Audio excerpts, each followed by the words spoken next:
Good morning. God. I had a little bit of internet failure. Sorry, everyone, but I'm back now. Good morning, good morning. It's the Last Minute Laura show. Good morning, good morning. Hello. Sorry, everyone. Sorry I'm half an hour late today. Sometimes that's what's gonna happen when you come to a live stream. It's just not always going to be the best, but I will do my best to always be here on time-ish. So click the thumbs up button because I dyed my hair and I'm here. Even though I'm late, I'm here. I'm so sorry that I'm late. I had a bunch of personal glitches this morning. I was the glitch. My internet did just crap out, and I agree with you, Candy, that it kind of seems like it's the microphone that did it. I noticed it was fine. Everything was fine, and then I added the microphone. She can't handle it. She can't handle having a microphone. And a new pet we hear. It comes with a story. It always comes with a story here at the Last Minute Laura morning show, now doesn't it? Apologize, everyone. Maybe some kind of software check did it. Maybe. Maybe I should have the microphone plugged in before I even hit go, and then the computer can handle it. Okay, so here's what happened.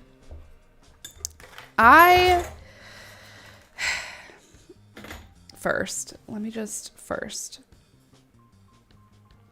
couple of things. I did make a new dog sweater for Toby. I filmed it. It's a tutorial that will hopefully come out next week. I just have to edit it. I also got a juicy cold sore on my mouth right now, which is super cute, super fun. We love that. Hate it, but not much we can do about it, so we're just going to continue and pretend that it looks like my lips have had filler instead. How's that sound? Also, we went for lashes again today. We're trying lashes again. I am feeling like I look like I got hit by a truck. I feel like I look like a lot lizard. I'm just not feeling cute today. My hair feels cute, but my face, my skin, it has just been awful for like at least 2 weeks, it feels like. So I'm just adding false lashes and dyeing my hair to distract you from just the general qualities of my skin right now. I need to take my meds because I didn't yet. Of course I dropped one. Classy.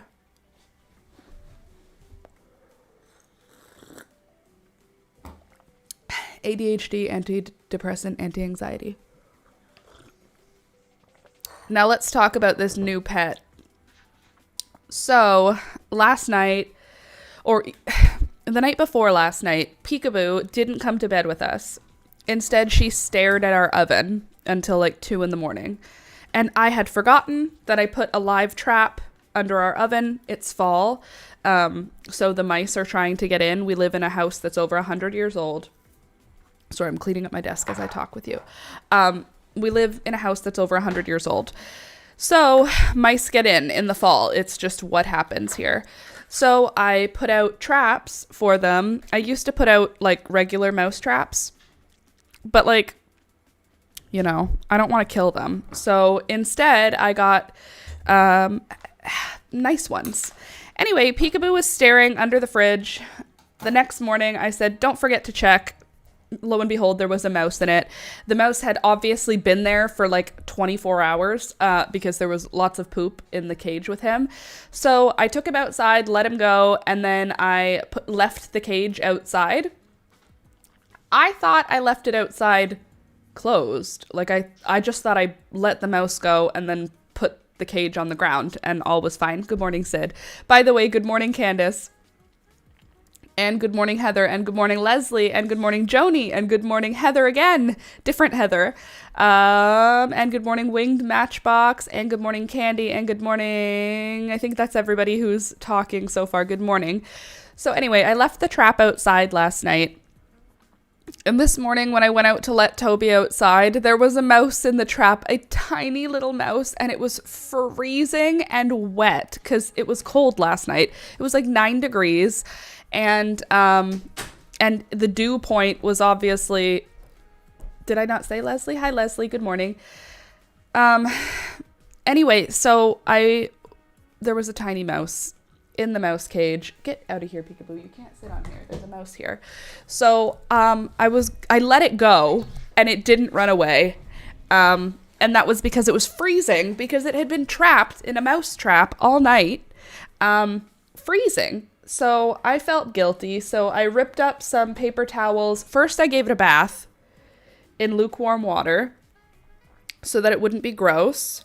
After I gave it a bath in lukewarm water, I dried it in paper towels, and then I held him for half an hour in my hand just to warm him up, and then I put him in this glass jar, and I've been holding the glass jar, which is keeping him warm. He's still sad. I put a piece of bread in there, and I put, hi buddy, and I put a couple of pieces of cat food. I have a very small mouse. Look at him. Look how sad he is. He's just so little. Look, he's scared. I'm sorry, honey. I don't want you to be scared. But I can't let you go or you're going to probably just be really, really cold. I'd rather have you fully dry off and warm up. Put it on my coffee warmer. That might be a bit too warm, don't you think? I mean, I guess I have a low setting. I could put it on the lowest setting and see how it feels. How about that? I'll turn it on the lowest setting. We'll touch my hand to it, and if it's too hot for my hand, it's too hot for the mouse, but maybe he's got something he can get on top of, though. He can go on top of, you're right. He could sit on top of the paper towel. Honestly, though, Candy, thank you for talking some sense. No. Anyway, it's warm enough in here right now for him to warm up. He's still too weak to even try to escape the jar. But now, currently, I have a pet mouse until he's dry and healthy. I'm not going to release him until he's acting good, until he's had something to eat, and until he's fully dried off, because I don't want him to die. He's cute. Warming him up too fast could put him into shock. He's definitely already in shock, and he's, like, hypothermic. Like, he didn't even react when I picked him up. I felt so bad for the guy. And then when I gave him a bath, it was with like lukewarm water, like just barely warmer than my skin. And he just let me do it. I don't think he's going to die because mice are very resilient. Wild mice, that is. I mean, yes, they're easy to kill because they're tiny, but I think he's going to be okay. So anyway, we have a new pet, probably just for the day. I think I'll probably let him out at the warmest part of today. So let me check what my weather is supposed to be for the day. And then we'll know what time we should release him. Or her, I didn't check. Okay, good. So today it's going to be 25 degrees. So probably 2-3 o'clock in the afternoon, I will let this little guy go. And he can go live his best mousy life somewhere else. Probably he will try to get back into my house. I wouldn't be surprised by that. Oh, my sister just texted me. $1.99 watermelons at Zayre's in St. Catharines. I got you one. Candace, if you were listening. $1.99 for a watermelon at Zayre's in St. Catharines. Ah, by the way, my lizard passed. I'm okay, though, because I knew it was possible with a wild egg, unknown genetics and all that. And also so easy for them to die. Mine also died. Like within a week, within less than a week. The temperature, everything about it is just very hard to keep alive. Tiny green and old babies. Wonder if it's at the Pen or Fairview. I mean, if it's at one, shouldn't it be at more than one? Glitching again? Why? Stop. I didn't ask for that. I'm doing my best here, internet. Couldn't you help me out? Sorry about the glitch, everyone. Anyway, so yes, it was a little clickbaity. We don't actually have a new pet. I'm not keeping a mouse. But I am going to enjoy him while we've got him. And what else happened? Oh yes, I made a new sweater for Mr. Tobias. It's so small. I thought he was the same size as Thunder, you guys. This is one of Thunder's sweaters. Hold on. This right here fit Thunder perfectly, first of all. And then this fits Toby. Look at that. Look at how much bigger he is. Toby is significantly smaller than Thunder. Alex, look at this. What? Look at the size of one of Thunder's sweaters versus Toby's. I made Toby a sweater yesterday. Yeah. This one fit Thunder perfect. Look at how small Thunder is, and Toby is so much smaller. Oh, jeez. He's way littler. That's interesting. I thought he was the same size. They're not the same size. It's not the same I thing. mean, he's from Sweden, right? He's from Sweden. Alex has a joke that he consistently tells that I think is funny every single time, and that is Thunder was like a Mexican Chihuahua from Mexico, from Chihuahua, and Toby is like his Nordic cousin. So he says that Toby is like the Swedish or Finnish or Norwegian version of Thunder. So if Chihuahuas were like humans and they're all over the world, then Toby would be the version that's from Norway or from Sweden, and then Thunder would be the version that's from Mexico. He's just like long-legged. He's got his very pale model-like build. Look at this tiny. You can't even see him in the bed. I don't know what I'm supposed to do with this giant bed. Toby sleeps in bed with us, and we now have multiple large dog beds all over the house, but he sleeps wherever we are. So like, why did I say yes to that bed? My sister said, we have a large dog bed. I know Toby's small, but like, you know, with the cats and stuff. And now we have multiple large dog beds and 0 large dogs. And my nose just started running. I'm telling you, I think I'm getting a cold. I'm not telling Alex yet because he doesn't need to know. Because then he'll be like, don't touch me. So instead, I'm just telling him, I can't kiss you because I have a cold sore. But also, I'm not going to kiss you because I'm pretty sure I have a cold. And I know how much he doesn't want to get sick. Anyway, my little Swedish Chihuahua now has a new coat, which I also made a hole for the leash to go through. It's the crisscross body type, which is my favorite type of dog sweater to make. Oh, that's the exact same as this one. Look at that. Crisscross body type. So you just cross the straps underneath your dog's tummy, and then they tie around the top. It's super easy. Cute. Yeah, but doesn't he deserve such luxury? Yes. He does, but where am I supposed to put the luxury? Because do you see how much of this floor this takes up? It's 4 feet. It might be 5 feet. Is that 5 feet across? That's crazy. Also, Deborah sent me this. I think Deborah did. It may have been Frida. I think it was Deborah sent me this tape measure. And it has been so useful because my parrots can't damage it, because as soon as I'm done with it, it's like the vacuum. It just sucks the thing right back in. Okay, let's measure this. I think it's 4 feet, but it might be 5.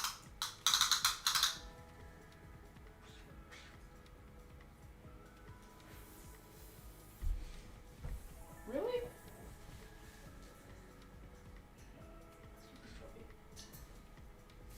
How big is 4 feet? Isn't it? 12, 24, 36, 48 is 4 feet. Beelzebub, get off of there. You can't see her, but she's causing trouble right now. Hold on. Let me move Thunder out of the way so you can see her.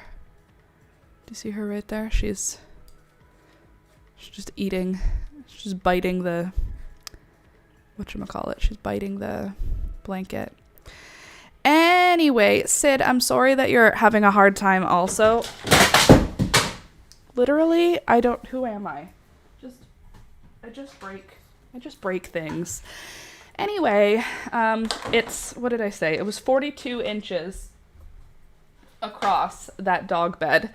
So it's huge. It's almost 4 feet long, wide, whatever, which is a bit much for like considering it's right next to another dog bed. I just need to figure out where to put things and how to make things look the way I want them to. Hi everybody, by the way, welcome. If you're new here, click the thumbs up button. Nice to see you. So before we get into doing any crochet today, what else did I say? I said new hair, I said new pet, and I said new dog sweater. Okay, good. New hair. What do we think? I bleached the roots again. Pleased. Alex, he said, did you dye the whole thing? Because I also dyed the short hair that's at the back of my neck. I dyed it pink also, but unfortunately my neck is also pink, so I'm not going to show you that until it's all washed off. But new hair, great. New pet, baby mouse. And new dog sweater, good. Now, the next thing is I have this sweater that I love the yarn from, but it has started to fall apart. So I had a couple of options. Option number one was to darn it. That's a cool option. And, you know, I love darning stuff, but I've had this for many, many years, and I kind of want to harvest the yarn.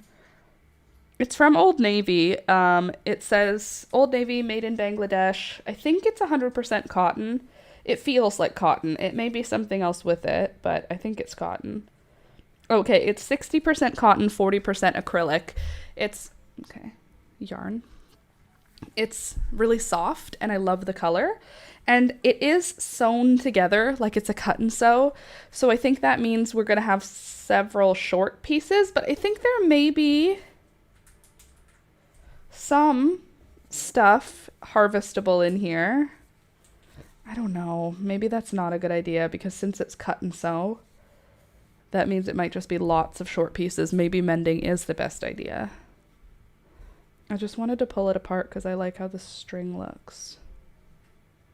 Oh, it's 2 strands knit together. We love that. Let's see. What do you think? I can mend it. I just don't really want to, you know? Life is hard. Sometimes you just don't want to mend. Each row will be its own string. I hate that. I hate that about it. So maybe mending is the best option. Dang, I was excited to pull it apart because I love the color. Let's not. It's probably for the best. I will mend. She will be mended. I wonder if I could just repair it perfectly with a crochet hook.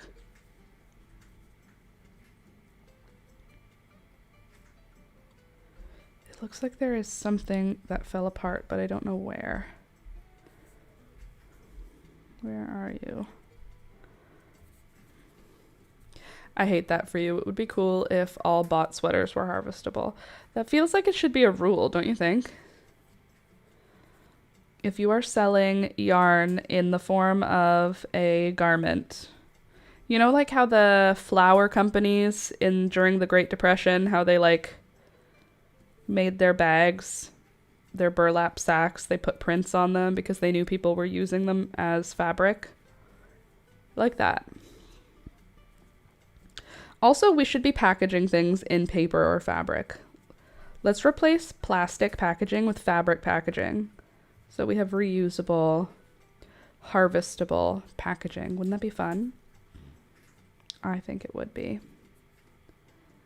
I'm just fiddling around with this to see if I can find the end that's actually broken. Like, what is causing this to happen? Oh, hello, Peekaboo. Welcome. Nice to see you, honey. How you doing? Hi. Nice. Nice. Whoa. Good morning. Good morning. Hi. Nice to see you. Oh, hello. My pretty girl. So purr. She's so happy. Do you hear those purrs? Going. Come back. Where are you? Hi. Hi.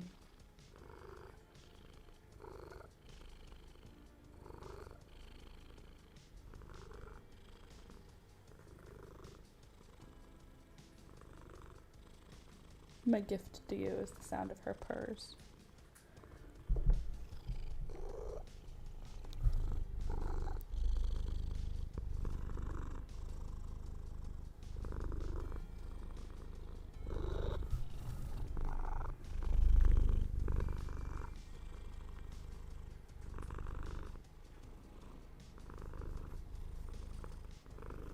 Right. This is my gift to you this morning. My baby.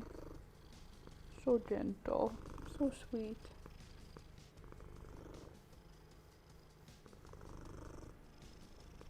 That poor mouse is probably like, I'm gonna die.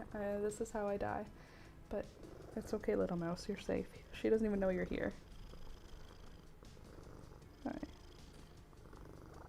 Alright. Oh my god, I want Pika cuddles. I wish I could offer them to anyone, but unfortunately for Peekaboo, she is highly sensitive and very, very shy and very, very standoffish and very skittish. You wouldn't know it based on what's happening right now, but literally, if Alex and I come home and anyone is with us, we won't see her until that person leaves. And whenever anyone comes to watch her, they never see her. She remains completely hidden, completely invisible, and so scared of people. And yet, look at this. Do you believe that this kitty would run and hide? This one right here? This sweet baby girl? Afraid of what? I wouldn't believe it if I was you. I would say, I think she's lying. That cat is clearly a friendly cat. But she's not. She's so scared of people. Just not us, because we live the same life every single day. She knows exactly what to expect here. But anyone comes over, she's out of here. Hidden. Hidden in the basement somewhere, huh? Hi, baby. Oh, hi, baby.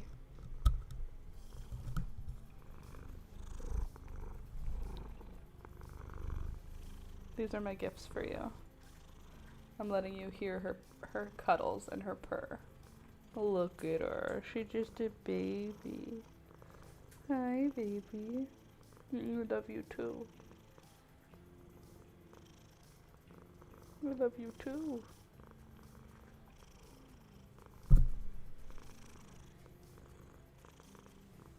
She's asking for more pets. Boy, is she being all lovey-dovey. Yeah, she's a sweet lady. You sweet lady. She's just a sweet lovey. Oh, she's like, I just need her cuddles. I just needed to be cuddled. Pika love her mama. Yes, she does. She really does now. It took several years for us to get here. But now that we've gotten here, she really did become like my heart cat. I loved CJ, don't get me wrong. CJ was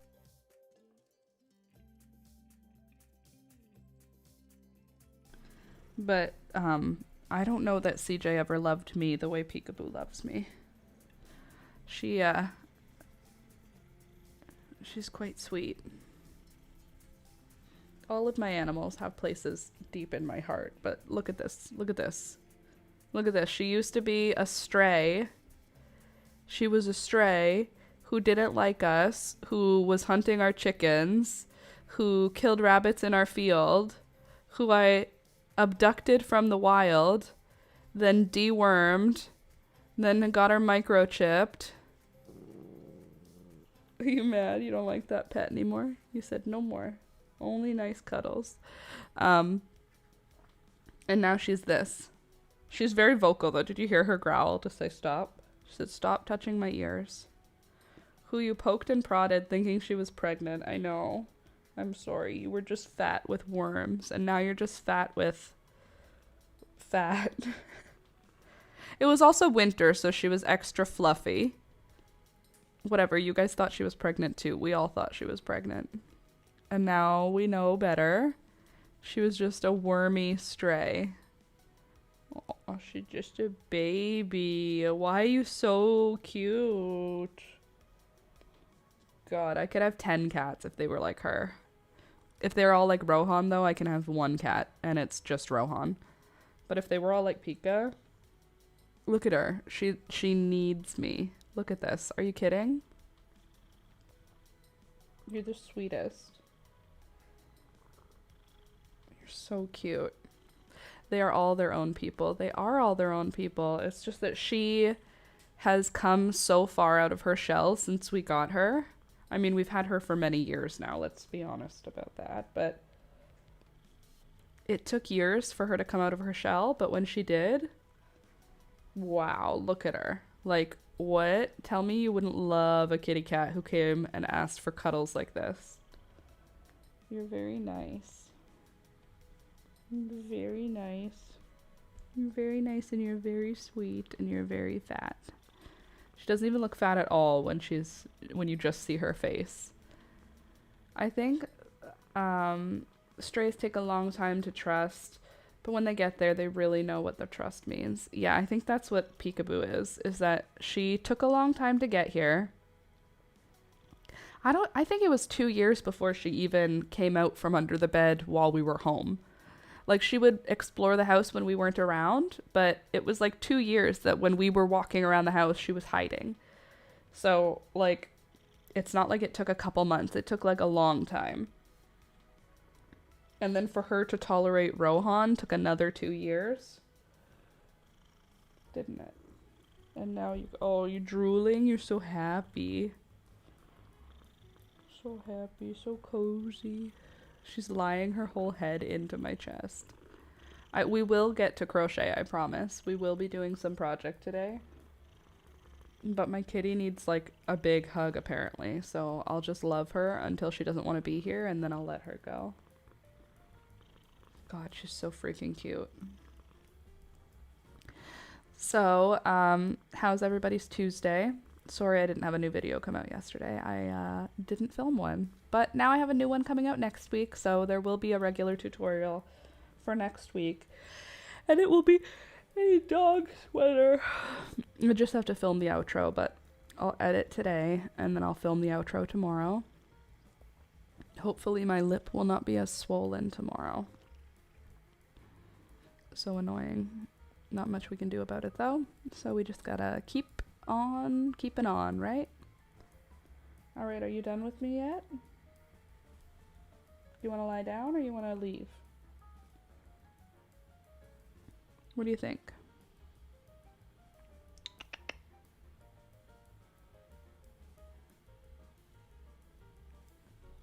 You still here to hang out? Hi, baby. You drooled right in the middle of the top of my shirt, though, with your happy cat drool. Okay, I'm gonna put you down. All this shed is super great, and I'm so excited to deal with that later. But I'm gonna put you down now, okay? You're very sweet. You're very sweet. But it's time for you to lie down in your dog bed with your brother, okay? Oh, she's a nice girl. Hi. Oh, there. Look at this.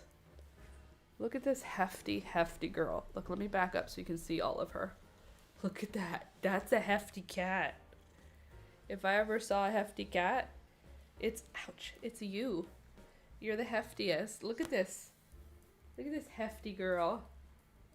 She's like, stop calling me hefty. I know. I know. You hate being told what to do, huh? You're just scratching my skin right off. I can see the nail digging through my neck. Can you let go? Thank you. Okay, I'm gonna put you down now, you big fat kitty. No claws, please. Thank you. Ugh. All right, let me get the crochet out now for us to work on. Good girl. I found a use for this basket, by the way. The one that I thrifted last weekend. More to love. That's Pika, all right. She's definitely more to love. She has so much to love.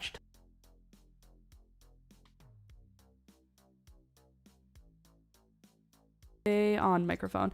She does have quite a lot about her that is to love. She's a very sweet kitty, and she's also just fat, and a fat cat is a great thing. Unless you're a vet, and then you're gonna tell me that my cat is morbidly obese, and then I'm gonna be not pleased to hear that. When they told us that Rohan was overweight, and she was like, he's quite overweight, I was like, no, he's not. And she was like, do you see how beautiful and small his head is? And I was like, yeah. And she was like, his body should correspond to his head. I think Rohan is beautiful. Let me go get him, by the way. He's in the other room. Right, Pika? Hey, mister. Come on with us. Yeah. Hi. Good morning. Yum, yum, yum. Good morning. Good morning, Mr. Rohan. Hi, look at this pretty kitty. Isn't he pretty? Oh, he was asleep. I'm sorry, were you sleeping? Baby. How you doing? He was asleep. He was asleep. Here. You sit on your doggy kitty cat. Oh, you don't even want to reach? I'll just put you down then, okay? There. You go there. Let me just fill my coffee and then we can start crochet.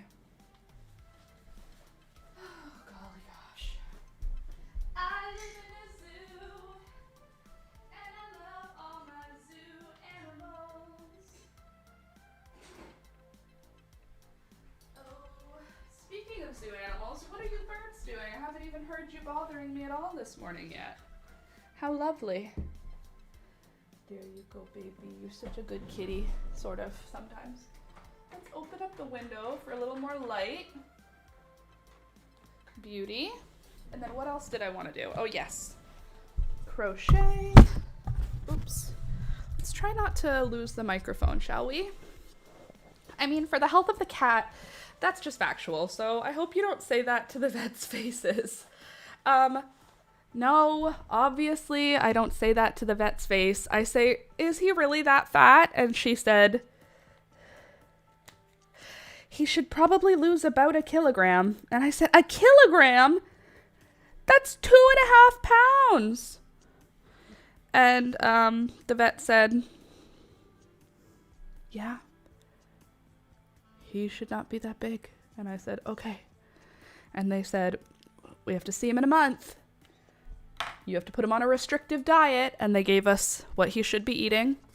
And I said, okay, vet. So in a month, we're going to go back to the vet. They're going to weigh him again. And hopefully this kitty cat is going to lose at least just a little bit of weight. Because I don't want him to be on a restrictive diet. I feel bad for him. I mean, again, I know... What is on my mic? This is paint. Why is there paint on my mic? I know it's about his health. I just feel so bad giving him less food and having him eat it really quickly and then look at me like, it's not enough, mother. It's just not enough. And I totally understand. And I want to give him more, but I can't because diabetes. We can't have a cat with diabetes. He already costs $120 a month for his meds. That's crazy. $120 a month for him, just so that he doesn't pee in my house where he shouldn't. That's medicine to keep him from being stressed.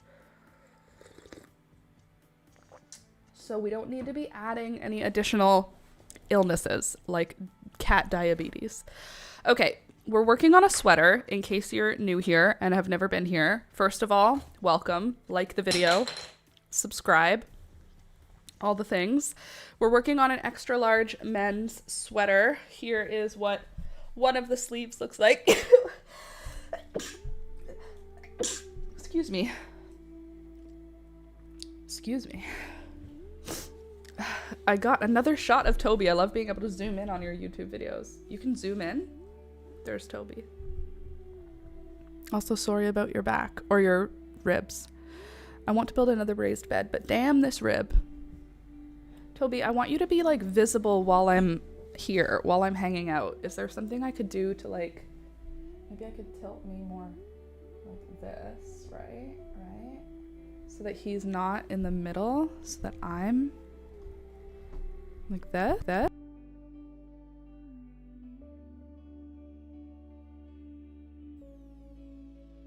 Part 1, and then part 2 will be me rotating your little doggy bed so that you remain in a visible.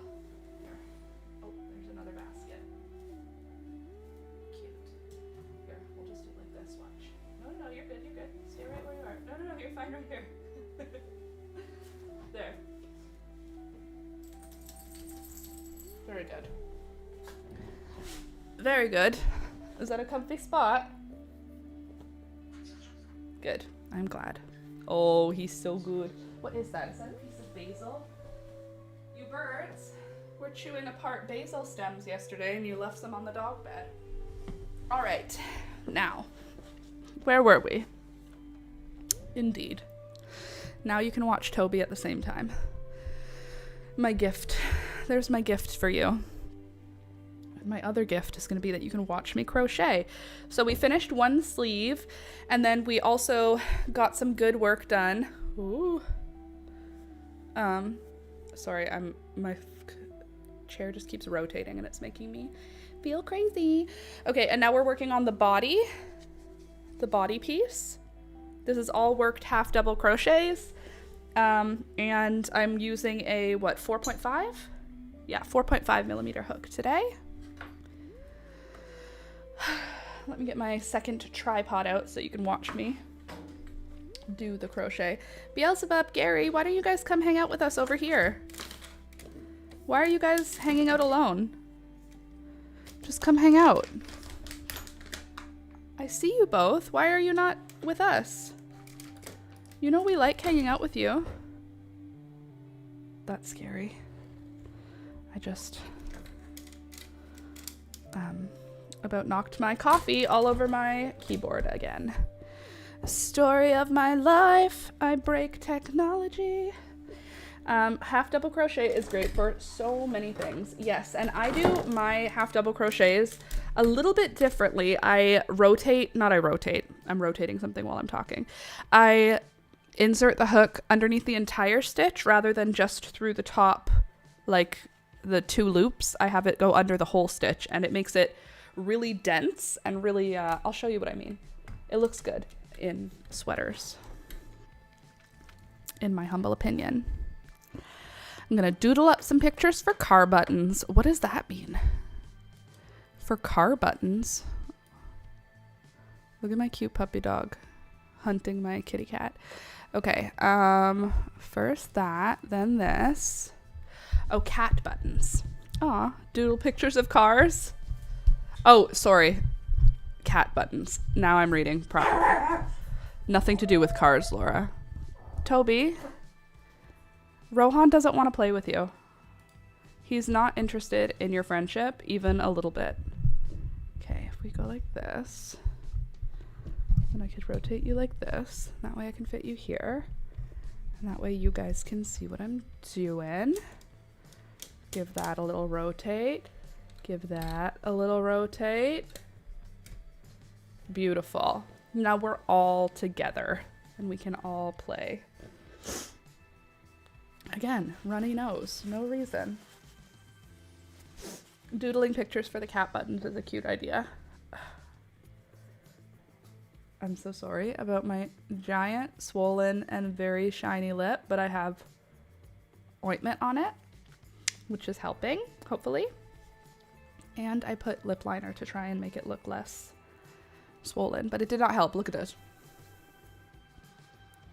Rohan. Hey. Don't cause trouble. Toby is gonna jump after you if you cause trouble. Okay, let's not have the coffee in a dangerous location. Let's move everything that's electronic far away from the liquids. Why am I like this? Okay. Looks fine to me, to be honest. Well, thank you so much for saying that. However, it does not feel fine. It feels awful. If you're not someone who gets cold sores, I am so happy for you. But if you are someone who gets cold sores, you know what it feels like. It's miserable. They feel awful. I've been getting them since I was like 3 years old. I don't even know how old I was. I was a baby when I started getting them. So don't let strangers kiss your baby, because somebody kissed me as a baby. And now I get these for freaking ever. And I'm no longer embarrassed by them the way I was when I was young. Look at this. Are you seeing how swollen that is? Look at it from above. Disgusting.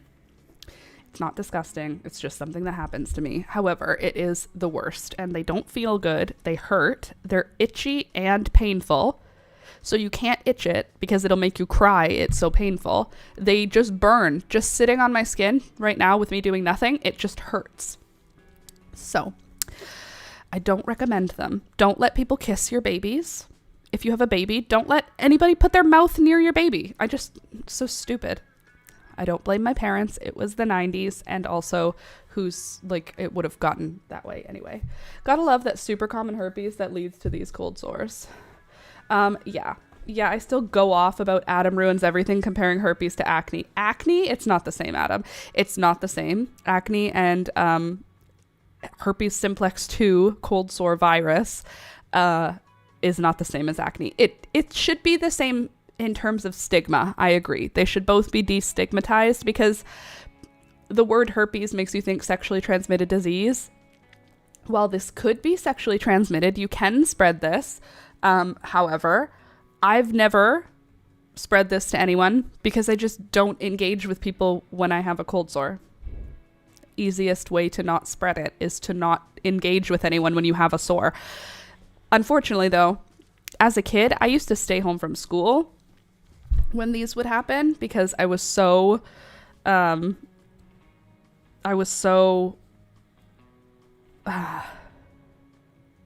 embarrassed, humiliated, mortified, in pain. It was not fun as a kid, and I thought everyone would hate it, hate me. Everyone would notice it and make fun of me. Nobody ever did. But that being said, I still felt very I didn't like going to school when I would have these, and my parents would let me stay home one of the days when it was at its worst. That being said, when I was a kid, it was also much worse because I didn't have any treatments for it. It was just suffer through it and use whatever they have at the pharmacy. That's a bad idea, Rohan. That's a bad idea. This cat's thinking about how he can jump and escape from the dog. And it's not a good idea what he's thinking. Okay, Rohan, you cannot use the bird's cage to escape. It won't work. You can't. Get back on your cat tree. Get back on your cat tree. Toby. Oh my God, what is my life? Relax. Everybody, relax. You just sit on your cat tree like a normal cat. You lie down like enough. Everybody, enough. Got it? You shook it off? Thank you. Jesus, what is my life? He was comparing simplex 1, so that pain on your even more delicate bits. Definitely wouldn't consider that like acne either. Shouldn't be a stigma, but it also needs to be disclosed to partners. Absolutely. The language in the episode was very, don't worry about it, it's super common. No, dude, you need to disclose if you need to disclose to you have a consent problem. Yeah. Rohan's meow is always the most pathetic. He has a very pathetic... Hey, this is not a good idea. Get down. That's not your spot. Oh my God, what is my life right now? He's trying to jump onto my... Can I help you? Where would you like to go? You don't want to be in here anymore? You want to go back to the kitchen? You want to get out of here? You want me to take you to the other bed? You don't want to be chased by the dog, huh? Is he stressing you out? Yeah, okay. I'll take you to your other bed. It's okay. You don't have to be stressed. Okay. Oh my god, everybody relax. Oh my god, what is my life? Toby, come. Leave that poor cat alone. He doesn't like you because you're very intimidating. You're very strong and very scary. Okay? What is my life? It's the most pathetic. Is Rohan big Ampher? Oh my god, I cannot type. Is Rohan big what? Big baby? Big whiner? Big crybaby? Big anger? No, that's not his anger at all. I wish that's what his anger sounded like, but his anger is horrifying. When you hear him angry, like if we lock him up, for example, if we're about to go out somewhere, we put him in the bathroom. If like our landlord is going to come to the apartment, we'll put the cat in the bathroom so that he's out of the way, just because if he bites someone, it's going to really hurt. He won't bite anybody, but if he did, I don't want to be responsible. So we put him in the bathroom. And when we put him in the bathroom at a time of day that is not when he wants to be put in the bathroom, the screams, he doesn't yowl. Yowling, like what he just did now, that's just the way that cat sounds. When he's angry, he goes and screams. He's not in any pain. He's not in any danger. He just sits by the door, like two cats fighting, like the scream of two cats fighting. He makes that noise. That's his anger noise. So no, that whatever is going on there that's just whining. That's just his whining noise. His angry noise is, it sounds like there's trouble afoot. Like it sounds like actual damage is being done somewhere. No, when we got him, we used to put him in the bathroom at night when we would go to sleep, because we needed to separate him from Peekaboo because he would keep trying to kill her. And he would just for hours, and he'll make it last a whole breath, like, and then he'll go like meow, meow, meow, this crazy noise, very crazy. So he doesn't do that often anymore. I would say maybe like in the last month, I don't think I've heard it at all. Maybe in the last 3 months, I've heard that noise one time, and it would have been when we went out during the day where we had to lock him up, which is not typical, and he does not like anything going outside of his normal schedule. If his schedule changes, it's very upsetting to him and very distressing. So he really does just prefer to be on the exact same schedule. Like if we were ever to be the people who were rehoming him, like the people who rehomed him to us, it would be something that would have been something to disclose. He has separation anxiety he doesn't. He has if you change your schedule anxiety. Change your schedule at all, and this cat is not a happy boy.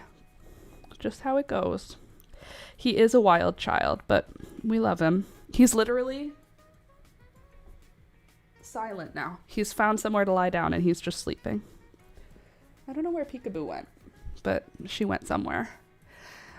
Just hearing the chaos. I know, right? It's my life and it's chaotic, and thank you for being here. By the way, click the thumbs up button. If you're hanging out with us, you might as well. Also, how are we feeling about this pink? I'm kind of into it. I'm not gonna lie, I don't like how it looks when my roots are fresh. I like it better with a dark root. Like when I have my roots growing out here, I prefer how that looks over this. To me, this looks not realistic or something. Whereas when there's a dark root coming out, I don't know why, I prefer it.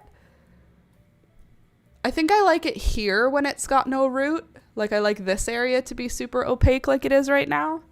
But I feel like this area, I like a dark root. So, I mean, in 2 weeks, I'll have a root. But still, the color is fun. The color is called Euphoric Pink, which is great. I think it's an Arctic Fox color, I think. It might be a different one. Strawberry Leopard might be the brand. I have several hair dyes now. I have a little hair dye basket in my bathroom. Every time the hair dye I like goes on sale, I buy it, or I buy a regular, like a color that I like close to it, and then I put them into this basket. And then whenever I want to dye my hair, it's all together now. I have all of my brushes and my bowls and my little plastic whisk and my bleach and my developer. It's all in one area. So organized. Hey, Heather, having extreme nausea from vertigo. I have a doctor's appointment at 1. I am in and out today. Heather, I'm sorry that you're having vertigo nausea. That sounds awful. Not my vibe. Thanks. But I hope the doctor can do something about it. Unless it's two unrelated things. I have nausea from vertigo. Part 1. Part 2. I have a doctor's appointment. Unrelated. Mention the nausea and the vertigo. What is vertigo from? Is that like inner ear issue? Because it's like balance, right? Balance and dizziness. And so I feel like vertigo, the word, whenever I hear the word vertigo, my brain says balance and therefore it says inner ear. Let me do a quick googly woogly of it. We love learning here on the channel. I'm going to do, why is vertigo? Why is vertigo? It'll give me what and why. Stop it.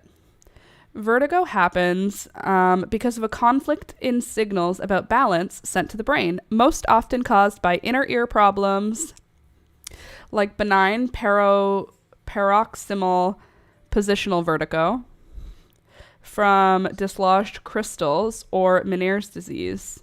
It can also be caused by head injuries, migraines, certain medications, or more serious brain conditions like strokes and tumors.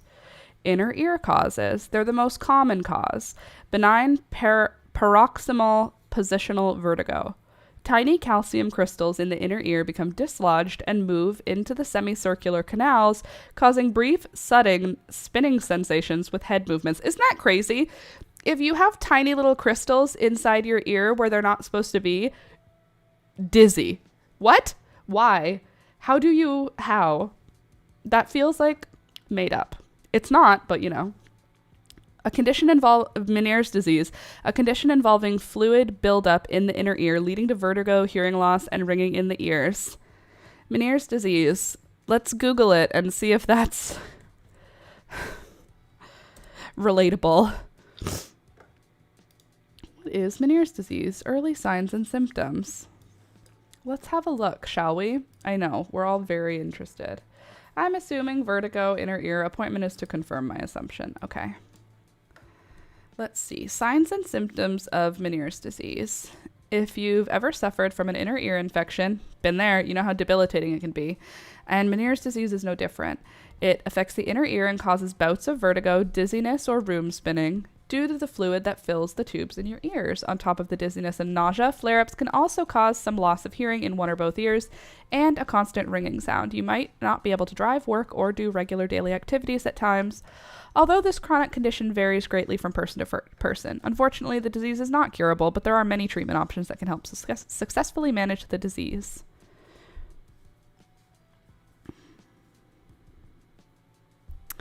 Interesting. Meniere's disease, huh? Meniere's disease symptoms. Dizziness. Next page. Just take your sweet time, the internet. 4 stages of Meniere's disease. Let's see the 4 stages. We've got symptom 1, vertigo. Sudden episodes of vertigo. In the early stages. Middle stages, less severe vertigo. In the late stages, less frequent vertigo. Okay. Symptom number 2, hearing loss, variable. In the middle stage, more severe. Late, hearing loss becomes worse. Tinnitus, variable, more severe, tinnitus becomes worse. Others, hearing becomes normal and no tinnitus, periods of remission, problems with balance. Is she gonna mention this to her doctor? The answer is yes. Oral fullness. The intermediate stage figures less frequent vertigo.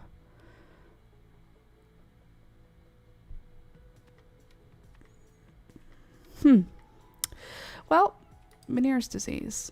Thank you, the internet. We love the internet. Now I can't see the comments. Welcome, Louisa, and I'm glad you can see them now. And good morning. And Louisa, how are you doing, mama? That was me being dramatic with the mama. That's not how I actually would say it, but I hope you're doing really well. Louisa had a baby, everybody, which is crazy. Having a baby is crazy, and the fact that Louisa had a baby is crazy. The whole thing. But I've been thinking about you, Louisa, so I hope you're doing well, and I hope that baby is doing well, and I hope that toddler is doing well, and I hope that hubby is doing well, and I hope that you're not going crazy having your mom in your house, because I'm pretty sure that would make me go crazy. With peace and love, Mom. You can't stay here. Speaking of moms coming and staying here, Alex's mom is coming this weekend. I forgot. I didn't forget. I just forgot. You know what I mean? So Alex's mom is coming for a visit. I'm looking forward to it, but I have to go grocery shopping. I have to get fruit. She loves having fruit. I always get like chocolate and stuff when she comes. She doesn't eat chocolate, Laura. She's like a healthy girl. And anyway, I have to plan what I'm going to make while she's here because she's coming up for the weekend. And while I did know this, my brain just forgot about it. And now I have to like plan what that means. Like, I know where she's going to sleep. That's fine. I know what I have to do leading up to her getting here, like getting everything in order and a little bit more clean, a little less like messy. Vacuum, mop, that sort of stuff. I did a really good mop of the whole house a couple of days ago. So I just have to do like basic mop. Like I did one of the ones where you like scrub the floor with soap and water and you like keep mopping until the water comes back clear. I did that. So our house is clean. I just need to do like a regular everyday mop of the floor after I do a vacuum. I need to put stuff away in this room. I need to get groceries. What else do I need to do? I need to make a plan. There is a really cool thing happening in Hamilton this weekend. If any of you guys are in the Greater Toronto area, Niagara region, anywhere Southern Ontario, honestly, Hamilton, Ontario has something twice a year in September, and I think it's in May. They do something called the Super Crawl, and we have an art crawl once a month, which is like local artists, local vendors, local everything come to one area. It's very like LGBTQIA plus represented. Like when you go there, the number of mullets that you see at this event will just be astounding. You will never see so many mullets as you will at the Supercrawl. So anyway, that's this weekend here, and it's going to be one of those things that like shuts down part of the city basically. Just people are just having the best time. Alex and I have been to Supercrawl where we sold things. I sold like scrunchies and crochet before there.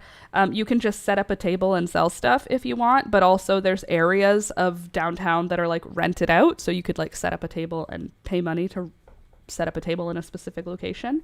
So I think we'll take his mom there because there's going to be 3 days of like Friday, Saturday, Sunday. It's going to be like the roads are closed in the area and it's going to be nice and busy and fun. So I think we'll probably take her to that. And I want to think if I can think of any Christmas gifts that are like on my list that I could get at Art Crawl. Like if there's anything my siblings might want that I can like have in my mind to look for. Because there's all kinds of stuff. There's like art, there's crochet, there's sewing, there's tons of like secondhand like resell vintage people that usually set up tables. So you can like go and find like military, what's it called? Not overstock, military. Hey, Alex, what are those stores that sell old military equipment called? Thank you. Army surplus stores. Thank you. There's like army surplus vintage people. There's people who do like buying. Oh, I was just saying like, what's that Art Crawl? Sometimes there's like the army surplus vintage people will set up a table. There will be people that just sell vintage band shirts. There's art, there's crochet, there's paintings. Music, there last year there was dried flowers too. There was a lady with just tons of bouquets of dried flowers. Food is a big one. Food, I would think food is the least big one out of in Art Crawl. It's like tables of, I would say, jewelry and paintings. A lot of zines, magazine, yeah. People selling zines, people selling buttons, Too many dogs. I will say there's always too many dogs. Whenever I see too many dogs and there's so many people, food trucks count. Food trucks count, but there's not very many of them. Sometimes there's a skateboarder performance. Oh, yeah. There's a skate shop on the road. Usually two, it's like skateboards and BMX. Professional stages on each side of the road. So one side is where the main band is, that's surrounded by food trucks. I forgot there's also music. Area. Yeah. And the other side, I guess, is it's like local up-and-coming bands. And that's near we have a... That's the south end, right? I don't know which side's what. North is where the water is. Oh, so the north end is where the big bands are. No, it'd be south end then. You're right. The north end is where the smaller stage is, by the buses. Well, by the train. And the skateboarders. Yeah. Anyway, it's like this big, fun... And people come from around, this area to see the bands. I'm pretty sure people are coming from anywhere from Toronto to Niagara Falls. I said to the stream, Alex, and tell me if I'm wrong, the number of mullets that you will see at our Supercrawl is larger than the mullets you will see anywhere else in the year. So many mullets. So much dyed hair. Alex and I... Our city is a house city, primarily. It's a what? A house city. People live in houses. Oh, it's got urban sprawl. People take their cars and drive in to come into Yeah, it's not like a city. We live in like a town. Hamilton is like a city that is built like a town.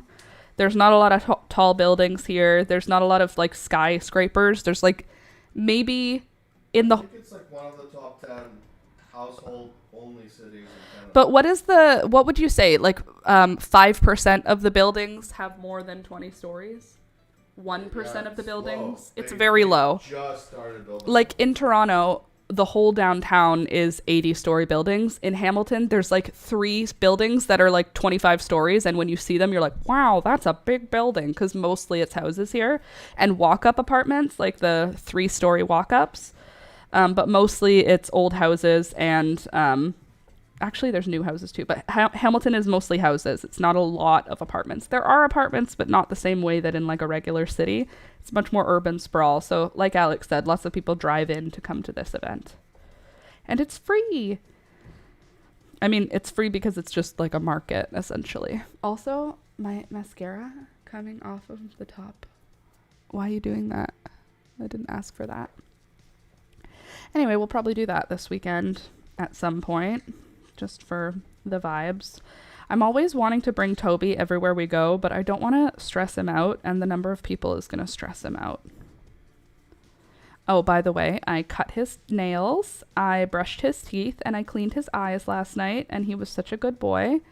And I don't know why I had to tell you that, but I just wanted to. Let me just count my rows here. 1, 2, 3, 4, 5, 6, 7, 8, 9, 10... 11, 12, 13, 14, 15, 16. I don't remember how many we were supposed to do. I feel like it was something ridiculous, though, like 38 or 39. 16. Oh, I know how I can find out. I have the instructions written down because I am a professional YouTuber. Did you guys know that? I'm a real live YouTuber. Did you know, Alex? What? I'm a real live YouTuber. Sleeve. Okay, here we go. Let's see what I have for the body. Chest, slip stitch to 10, 11, half double crochet across, 9 stitches in the work. 56. Oh, I don't have it written because I don't know the answer. Love that. By the way, we are at 95,874 subscribers. So close to 96,000. This is the number right now, everybody. So if you're new, please subscribe to make that number get up to 96,000. And then subscribe again and help it be to 97,000, then 100,000. 95,000, 96,000, 97, 98, 99, and then 100. That's crazy. That's so many people. Do you know that many people? I don't know that many people. Did you hear my number? 95874. We're almost at 100,000. Okay. So I don't know how many rows I need to do. Is that what I've discovered? It's 11 rows for the shoulder, and I'm at, what did I say, like 19? So that would make me 29, and I think I need to get to like 38, if I am remembering correctly, which I probably am not. Don't worry about it. It's gonna be fine. I do think we're gonna run out of this green yarn, just so you know. Hello again. Welcome back.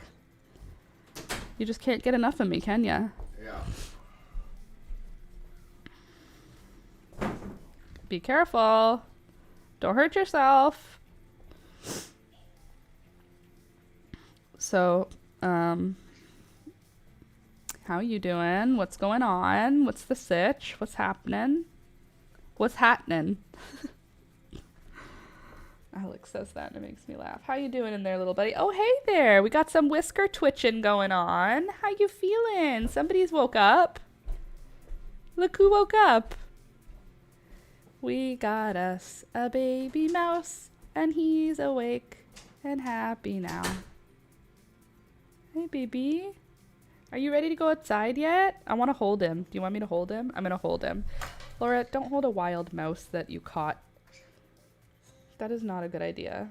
Laura, it's a wild animal. But is it? It's like a house mouse. What makes that a wild animal to you? You know? It's basically a pet mouse. Come on out. Come on. Thank you. Thank you, tiny boy. No, it's a bad idea. What's a bad idea, you know? He's just a baby. He doesn't know nothing. He didn't do anything wrong. He's going to get loose, woman. That is what just happened in my house. Oh no. Get back here, you. Where did you go? Oh shit. Oh god, where are you? Oh no. You literally are absolutely right. It's okay though, I found him. And I caught him. So stupid. You're fine, little guy. Don't try and run. I'm gonna let you out. It's oh god, oh god! Don't run, don't run, don't run! Oh, ah!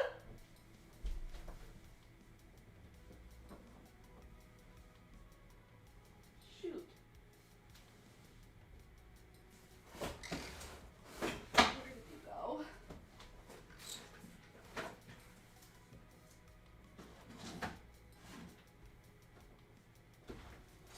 Oh, Jesus. Why am I like this? Look, the mouse has awoken. Let's put it in our hands. What a good idea. Let's put the wild animal somewhere. Where'd you go? Rohan, I need your help.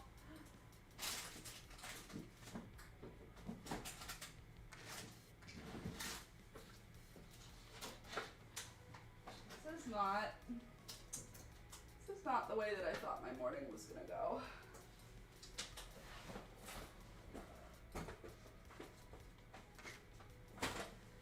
I mean, I'm glad you're okay, but I would prefer if you did not do this.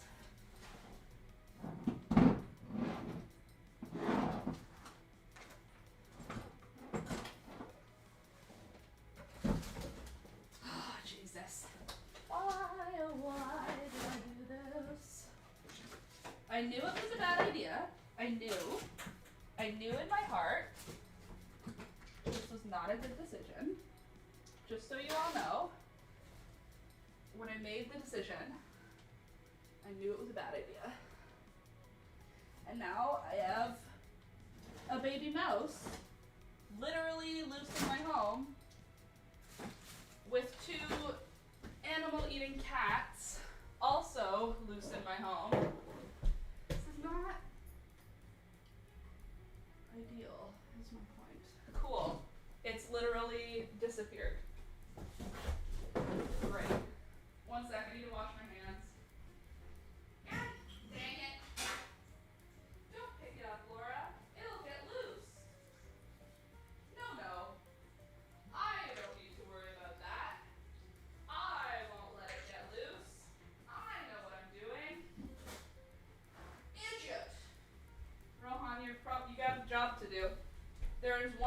extremely healthy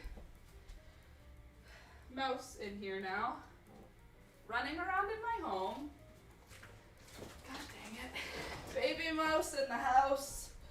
Yep, we got a mouse here, friends. And I don't know where he went. Which is just awesome. Can I just find you real quick? I would love if you could just not be hiding. You tiny mouse. It's gonna make me shriek if I find him by accident though. Where did you go? Where could you possibly have run to? There's not a lot of spots. Please hold, everyone. Just talk amongst yourselves as I sort out my issues here. Gosh dang it.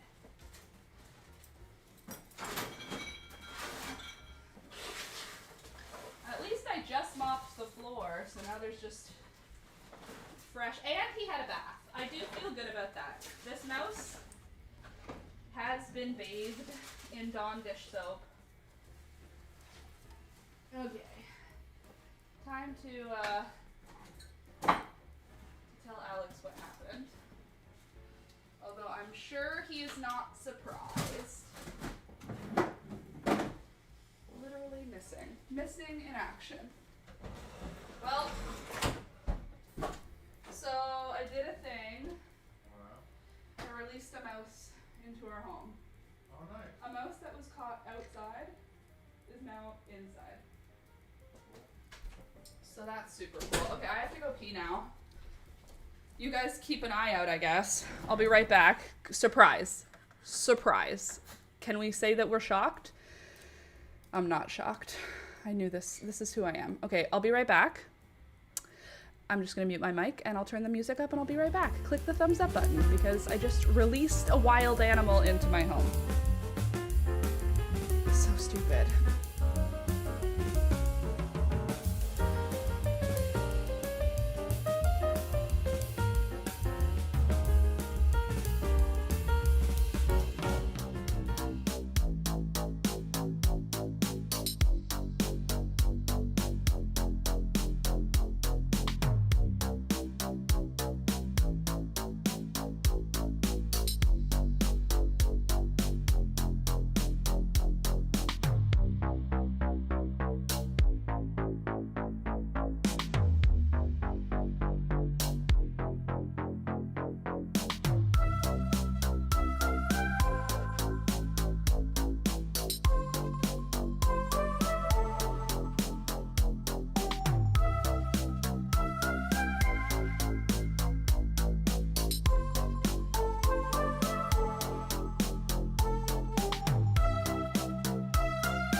Can't say that I'm not entertaining, at least.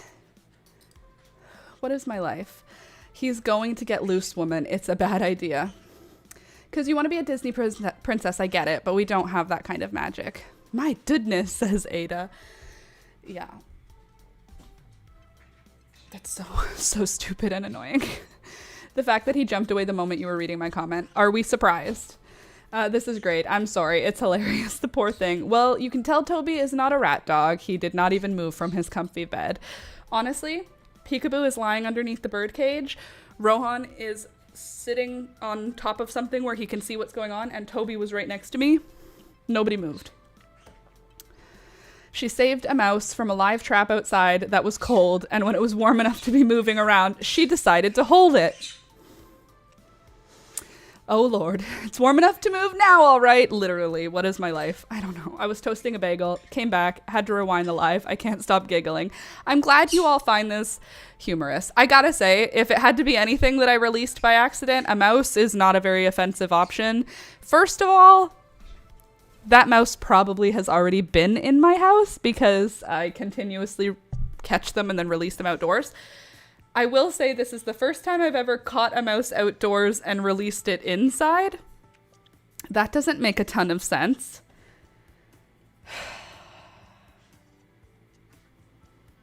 So dumb.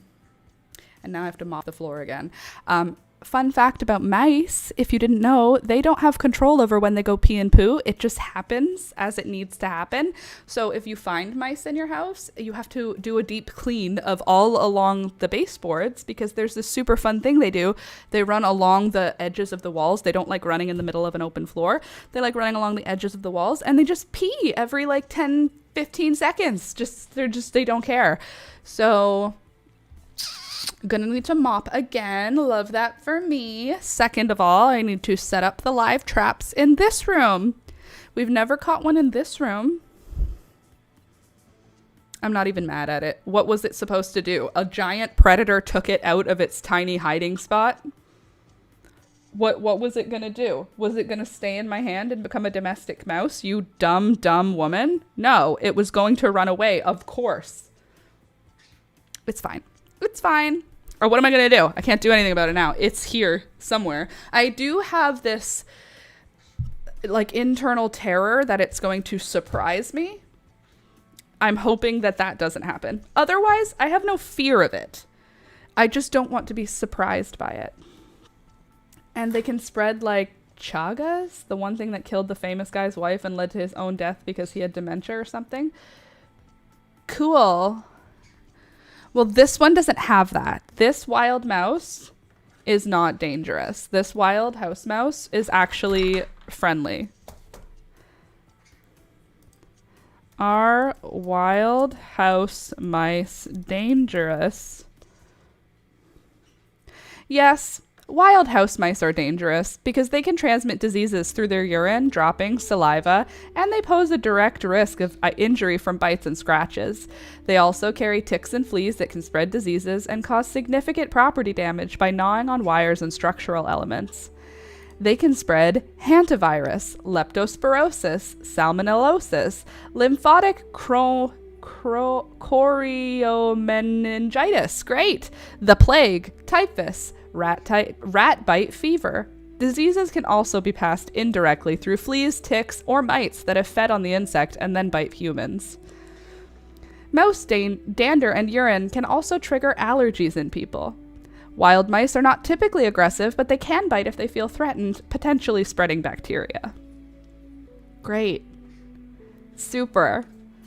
And now he lives in my home. Okay. Oh Lord. Now Alex's mom is needing a visit. That needs to be clipped and made into a short. Just animals escaping. We got a flea infestation from the cats bringing mice to the front porch. You'll be okay, hon. I think I'll be fine. Honestly, I think we'll probably still catch him today. If not me, with the 6 live traps that I currently have. Well, 5. One of them is outside being washed.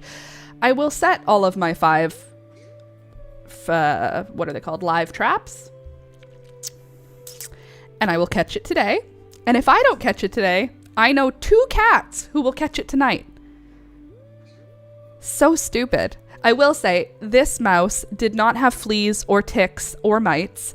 On top of it being very clean, it also had a bath in Dawn dish soap. It's probably fine. Time to drive them to the woods. I'm sorry for literally howling at this, but oh my god. Well, I love this for us. I love that there's just a while. At least, you know what? At least we have the reasoning and excuse of going, I accidentally let it go in the house. It's basically a pet mouse that escaped. As opposed to if just a random mouse was in my house, like if a mouse just like ran across the background, that would be gross. But since I released it, technically it's just one of my pets. I told you I got a new pet. Oh God. Organically fed mouse for the cats. This mouse has eaten very good quality amaranth, and that is what he's been eating for the last few weeks. Right? You washed him and then let him go. Literally. I gave him a bath, and then I released him into my home. If it ate insects, I would be fine with it, but it eats bird food, which I have in abundance. I'm looking around like I'm gonna find him. It's fine. I already washed him like lettuce. I can't eat, literally. I already washed him. Yeah, he's like lettuce. He's organic. Oh no, the cutie one. It's gonna be fine. We're all gonna be fine. I can't. Why did I? You know when you do something and while you're doing it, you're going, this is stupid. And then someone's telling you what you're doing is a bad idea. And then you go, no. And then it was, in fact, a bad idea. Where is the mouse now? How could it have gotten so quickly, so far? Where could it have gone? It's fine. It's done. It's done. It's fine. The mouse is in my home. I've washed my hands very well. He is not Gus Gus. That mouse was tiny. Gus Gus was a big fatty. Peekaboo could have been named Gus Gus because she has the body type of a Gus Gus. This Gus Gus, too small. In your wool sweaters. Oh. Honestly, he can live there. If one mouse lived in my house, I would not have a problem with it. For me, it's the fact that when you have one mouse, you have hundreds. And you know what?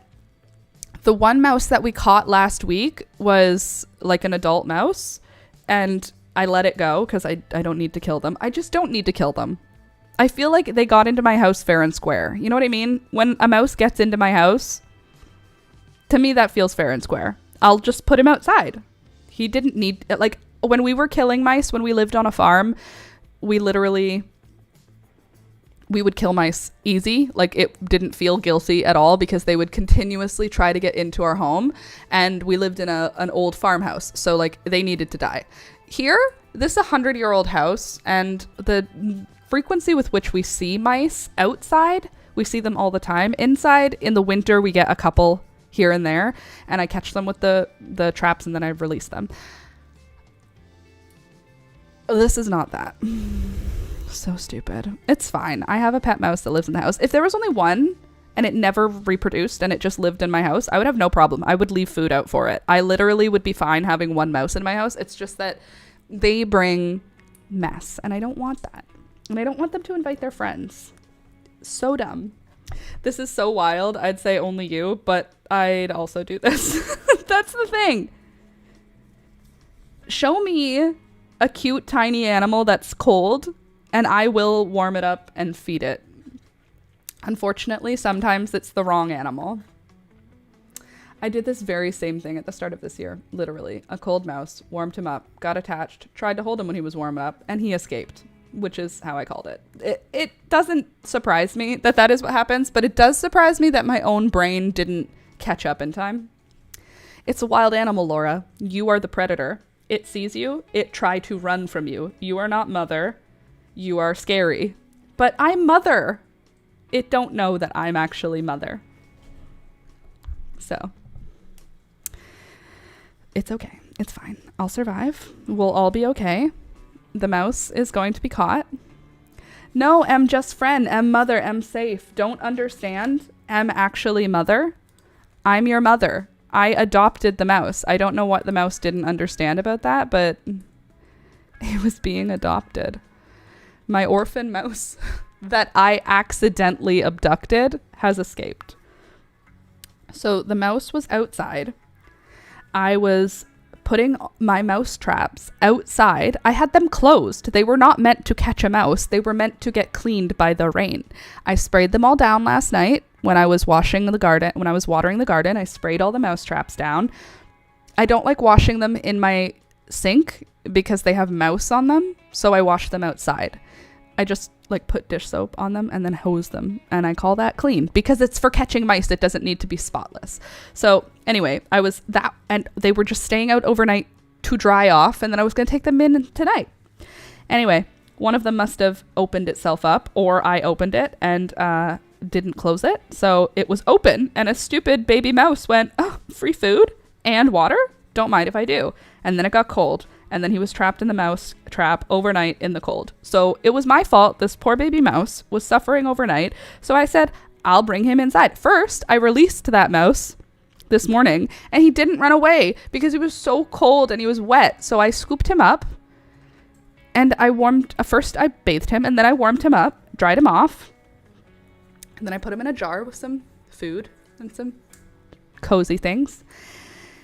And then I took him out when he was warm, and now he's gone. It's fine. We're going to be okay.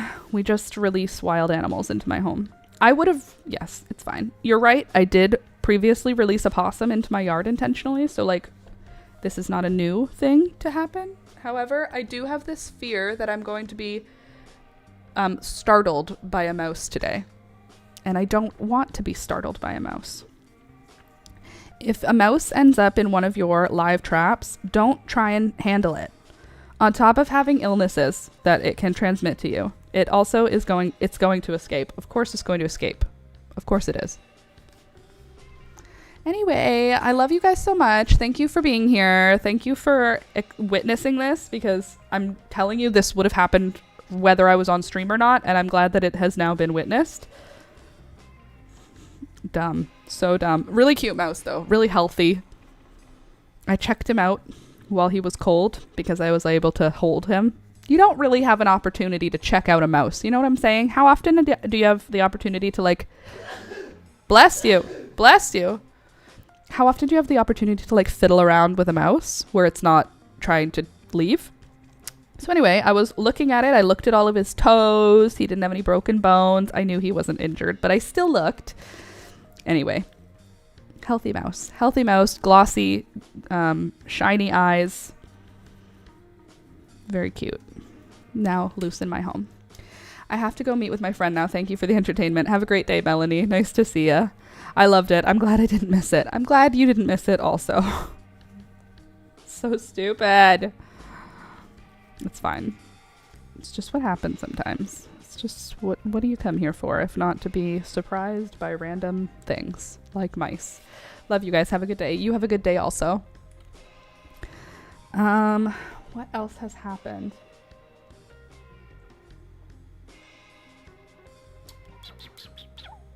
I feel like I had something else. Also, I'm liking the stream now, so everyone else do that too. Yes, don't forget to click the thumbs up button. Thanks, Melanie, for reminding.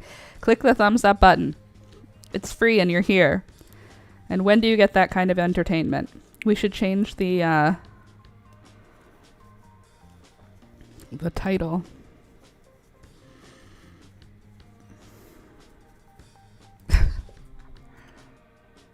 I'm going to find it. I'm going to catch it. I'm not going to let the cats catch it. I'm going to catch that mouse, and I'm going to release it outside today. Ask me Friday if I can catch it by then. I'll let you know. So dumb. Anyway, working on this extra large men's sweater right now, and it's working up real good. We've got one body piece almost finished, and then we've got one sleeve finished. I think now I'm just going to take a second and fold the sleeve over. Make sure it's the right... we're not going to make this too long by accident, because that needs to fit. And that goes here. And this has to work all the way up. So we still have quite a lot of room, which kind of stresses me out because now I know for sure we do not have enough of this green yarn. Not ideal.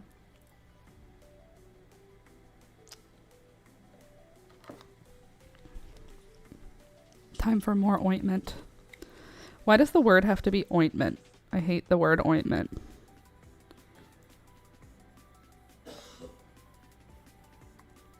I know we've been talking about mice, but just remember I washed my hands and then I went to the bathroom and I washed my hands again with soap and water. So my hands are not gross, even though I touched a mouse, I promise. So how's everybody else doing? What are you working on? If you're working on something, what are you working on? If you're not working on anything, what are you doing? Just hanging? Just hanging out? Oh, do you want to see the dog sweater I made with a little bit more close up? I made it... The original plan was just to have it be gray and yellow, and then I thought it was looking like a pylon or like construction equipment. And now that's the vibe I get from it. Isn't it cute? It has a hole for his harness. It has a little brown ribbed, look at how stretchy that nice collar is. It crisscrosses under the tummy like that. And then it wraps around your puppy's back. And then it's fine. Then it's just ties a little bow, and then you've got a little doggy and a little pylon ready for a walk. Isn't that cute? Super easy. That'll be next week's tutorial, so if you need a dog sweater, a new tutorial's coming for that. In addition, I explain throughout the tutorial how to upsize it depending on if you have another kind of a bigger dog or a different sized, a different shaped dog. Like I talk about how you would adjust the sizing for like a wide dog, like a English bulldog, and how you would adjust the size for like a greyhound or a dachshund.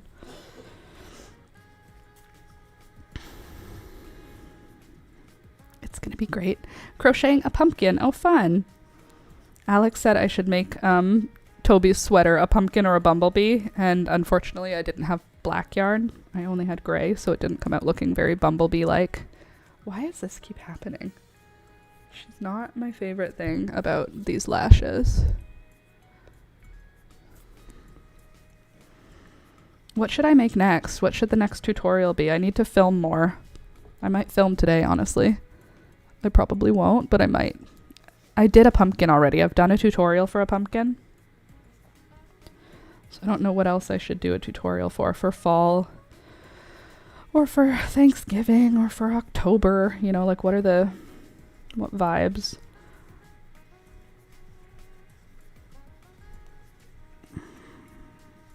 What do you feel like I should do? What do you want me to, what do you think the internet wants? First of all, what do you want to see tutorials for? And number two, what do you think the internet wants to see tutorials for? The internet is so fickle. I never know what she wants. Sometimes she's nice to me. I'm in an abusive relationship with YouTube. Sometimes she's so good to me, and sometimes she just is so bad to me. And I don't know what she wants. Who's to say? I was looking on Pinterest for like crochet projects, like for inspiration. I usually I'll search autumn crochet and then I'll just scroll for a while and see if anything like interests me. Pumpkin striped scarf with crochet leaves as a fringe. Oh my God, we were all in that ship and creators have it the worst. Thank you. We are all in that ship. The YouTube algorithm doesn't care about any of us. It just wants us to watch more ads. A pumpkin striped scarf with crochet leaves as the fringe. That sounds lovely, but also we have to remember that I need to be able to make it in a day. So while that sounds great, I need things that I can make in like 4 hours as my maximum time because I have to film it on Tuesdays. Certain things can take extra time. Like if I'm doing a sweater, that's obviously not going to be done in 4 hours. But for certain things, like if I'm doing a scarf, I can't have it take 5 days to crochet right now because I need to film the video in like 1 day. So I need smaller things for the tutorials. And then the bigger things are kind of what we work on in the background. And then those larger tutorials come out more periodically, less regularly. Excuse me. Remember the times when I would put out a crochet sweater tutorial every week? I don't know what I was doing. I mean, I gave myself carpal tunnel doing that, but that was wild. Some of the things I've been thinking for what I need to make, hats for fall. You okay? Are you choking or are you coughing? I don't know. Do you feel good? Yeah. Do you have any symptoms of anything? I don't think so. I have a secret I've been keeping from you. What? I want to tell you in case you're not feeling good. You're not feeling well? No, it's not that. What? It's that Alistair and Elizabeth and Julia are all sick. Oh my goodness. Ugh. And then I got a cold sore. So I probably gave it to you. Kids these days, man. Because if I don't have the sickness, but I have a cold sore, it means I got the sickness and just didn't show symptoms. So what you have could be what Julia has. Right. He said, thanks, Julia. So exciting. He calls her Yulia when he's referring to her, even though her name is Julia, because we are not Eastern European or whatever. Yulia. Julia is one of Alex's favorite names. If we had a daughter, it would be one of his top contenders. I'm thinking of my mom's travels. Do you think it'd be reasonable for her to go to the other side? You know how we usually pick up from one side, there's also the other side? Yeah. She'd be lost. If she follows the track where everyone's going, how do you get to the other way? Just take the elevator. Oh, okay. Then just tell her, don't follow the crowd, take the elevator. Because that road will be open. I was just looking at the road. The back side of it? Yeah. Yeah, then just tell her, don't follow the crowd in the tunnel, take the elevator, and then she'll get it. Cool. Alternatively, we can just meet her downstairs. Well, I'm guessing the traffic is going to be bad, so one of us will have to. Yeah. No, but There's no way to drive in there. what I'm thinking is if we're picking her up on the other side, Yeah. then we can still just go in. Like she doesn't. Right. Yeah, okay. Am I picking her up because you'll be working still? Am I going to be picking her up because you'll work? Or you'll be off work? Oh, no, she's coming like around 7. Oh, okay. Cool. Good to know. Anyway, give me more suggestions. What do we want to crochet for fall this year? A couple things I have on my thought list is hats for toddlers, because baby girl, we got lots of toddlers in my life now. Isn't it crazy? Babies, they all keep turning into toddlers and then they turn into little kids. Like Alistair, it's what? 2 weeks. 2 weeks from today, my nephew is turning 3. What? 2 weeks from now, I have a 3-year-old nephew. That's a kid. That's a little kid. 3 is not a toddler. 3 is a child. Which seems a little bit crazy and feels like it should be illegal because he just keeps getting older and older and smarter and smarter and cuter and cuter. Do you have any toddlers in your life? I highly recommend. If you don't have a toddler in your life, find a friend who has a toddler because they're so freaking cute and stupid at the same time. They're so stupid and they're so smart and they're so empathetic and they're so selfish. They're just the cutest little... They don't make any sense. They're just all different dichotomies just mashed into one terrorist. They're so fun. We love toddlers in this house, let me tell you. Oh, a trick-or-treat bag is a good idea. What should we have on it? A pumpkin, probably, right? Or should we just do stripes, like black and orange? Or black and white? A jack-o'-lantern? A trick-or-treat bag's a good idea.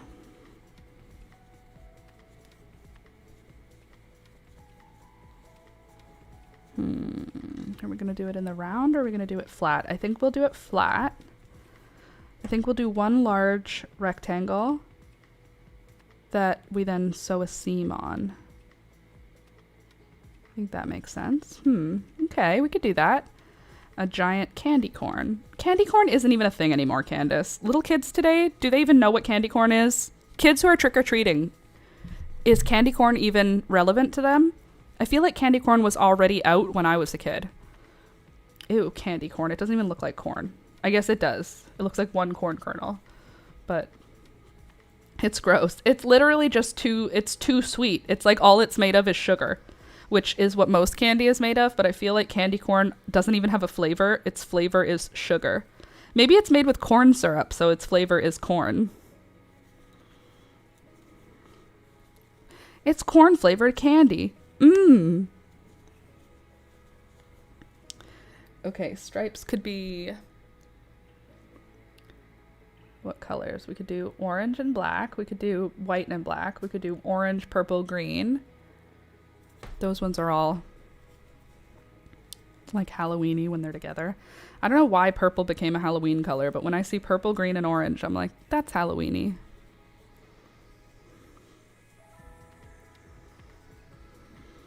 It's gross. That's true.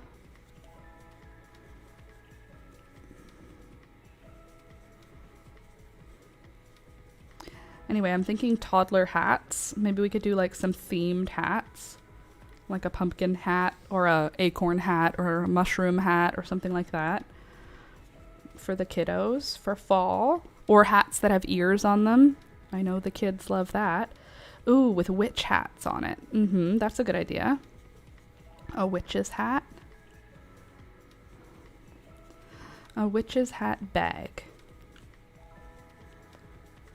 Or I guess I can look for some like pixel art and I can do that as a like color work.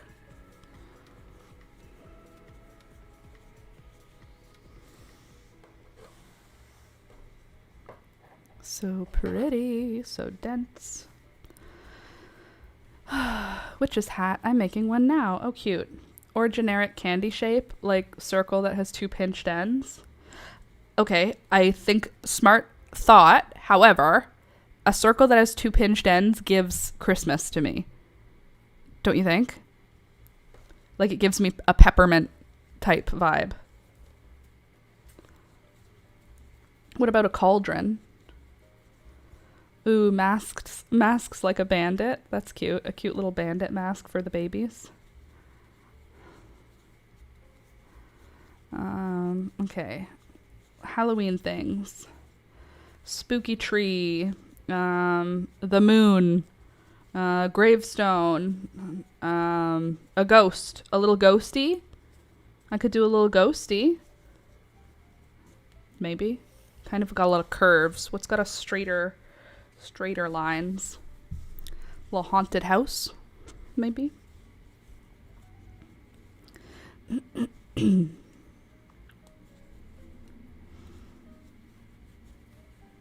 Thank you, Louisa. Or just the words trick or treat, since it's small kids who don't speak yet. Trick or treat, yeah. Okay, I could just do trick or treat. Or just the word treat. That's a lot of letters for color changing. Let me see.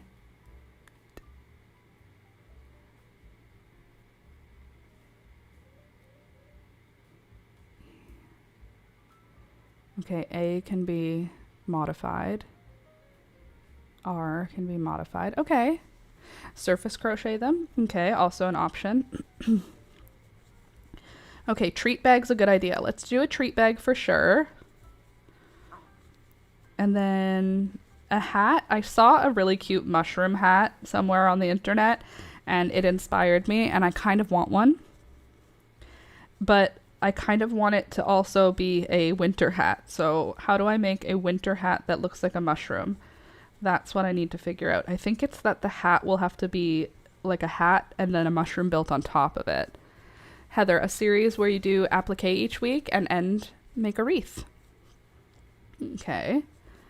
A series to make a crocheted applique wreath. Interesting.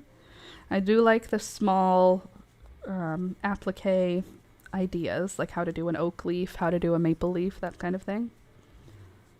Autumn leaves, something like that. We'll have to figure out how to do those. How to figure out the shapes. I feel like I know how to do a leaf already, so that could work. I've done lots of applique flowers, so leaves could work. Or made into a garland.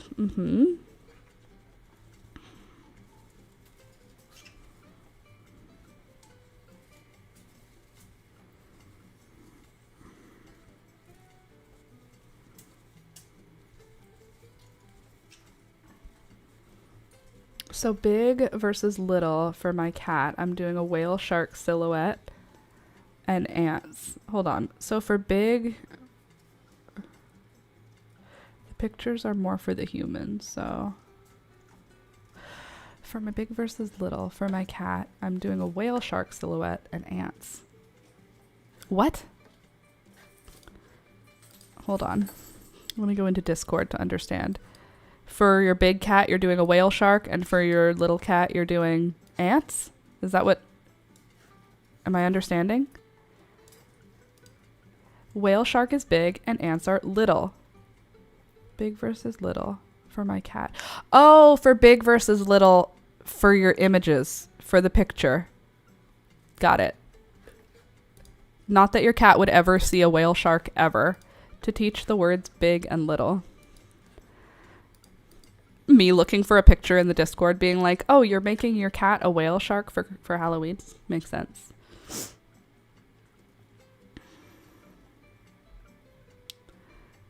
Take your time there, Discord.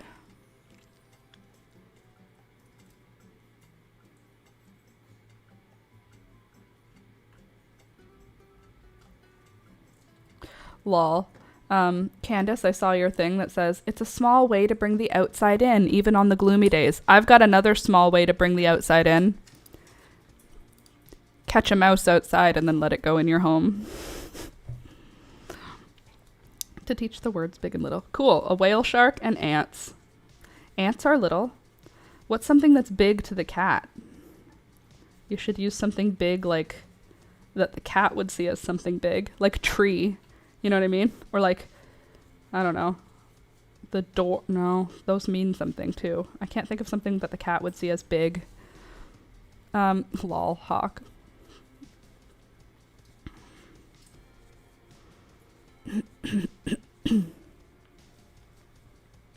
Big and little.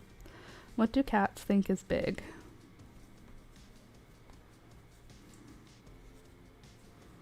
I don't even think of. Lots of things are big to the cat, but I couldn't think of something separate. That's the thing, right? Like if you're like, oh, the bed is big, but the bed is also the bed. That means something to the cat separately than big. Or the door is big, but the door is also the door, which means people. I get it. So I just went with a shape I knew would be unique. Fair.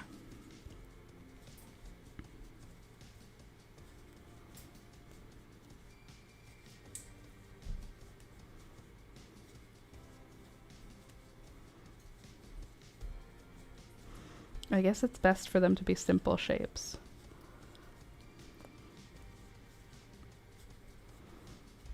Cats are crazy and smart. And hopefully really good at finding mice. Hi Beelzebub, you eating the basil? Oh, Gary is eating the basil. I gave them some stems. You're welcome. From basil from my parents' farm. The like stems of seeds and flowers. And the birds love ripping up those stems. So the whole house smells really nice right now. Or at least this room does. They recommend using different toys sizes to teach the word during button modeling. Ah.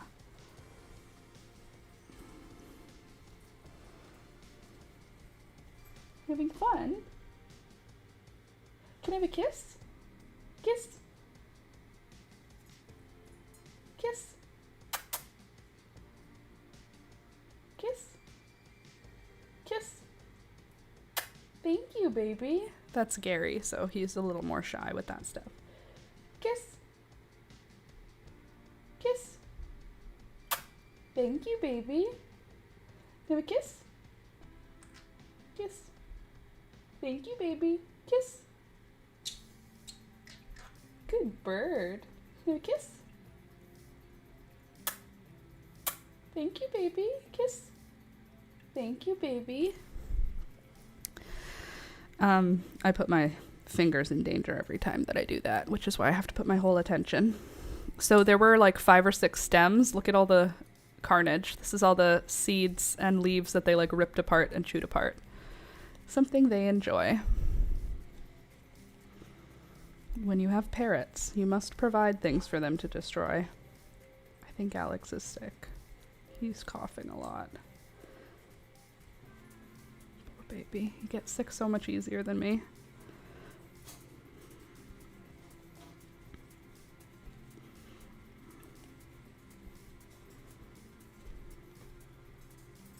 What are you doing? Just crawling around, causing troubles.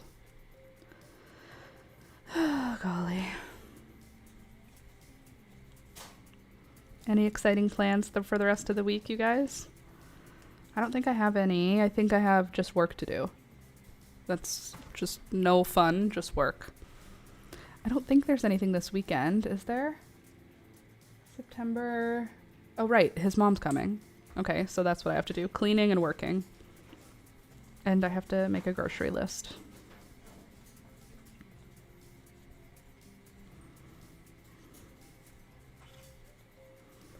I just got hungry. What will I have for lunch?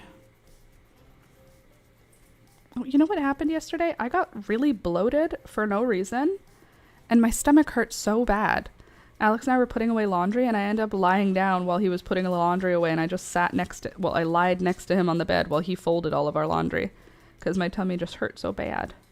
For no reason. I woke up fine, but my tummy looked like I was pregnant, and I was like hella bloated, but nothing moving, just like sitting there in pain with bloating. And then I woke up and it was just gone. And I felt fine, but it sucked. Also, I have cat hair in and around my eyeballs and I can feel it.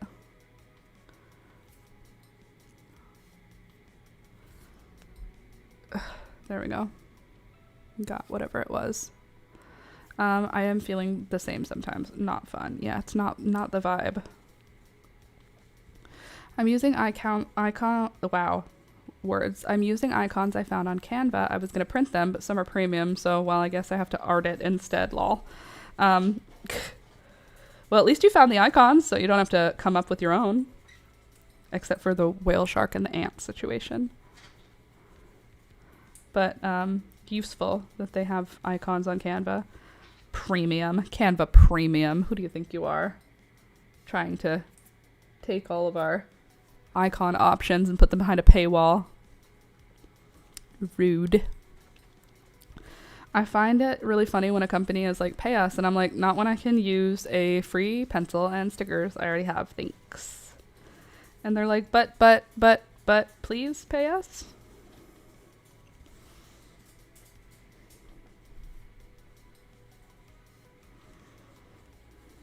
Oh, the basil that I took seeds from, the one that they're ripping apart, is Thai basil, which is like spicier, and I don't know what to describe it as. Spicier and basilier, like regular regular basil that you would use for pesto. Sorry, I have cat hairs, I can feel them. Regular pesto basil is like Genovese basil, and it's sweet and fragrant, whereas Thai basil is like really, it's very pungent and it smells very herbal.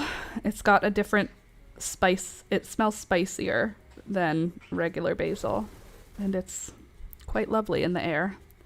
Ew, the training for work is on Teams. Who the F uses Teams? Who the F uses Teams? All of them. All the teams do. Everyone uses Teams. I mean, I don't use Teams, but everyone. Ew, Microsoft Teams. They do the best they can. The people who decided to use Teams, not the Teams people. Oh, I feel paw prints on my leg. Who's under me? What is it, buddy? You have to go outside? Sorry, guys, the dog needs to go out. Please give me 3 minutes. I will come right back, and the dog will come with me. So I'll just put this on. I'll turn my volume.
I'm back.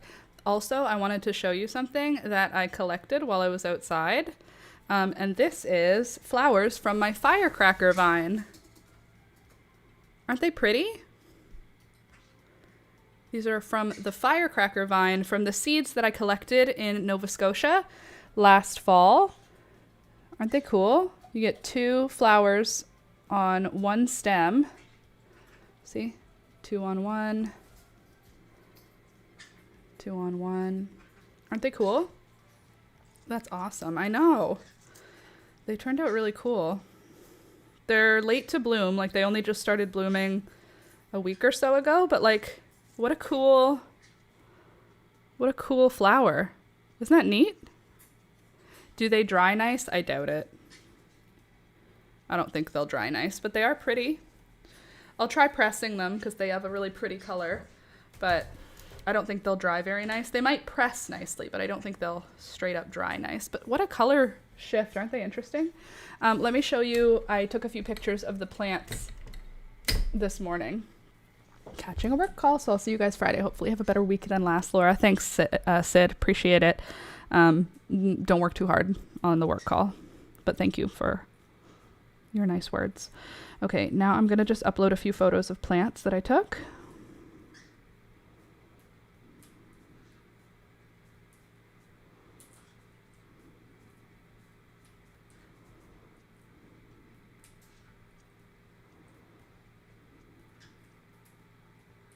Okay.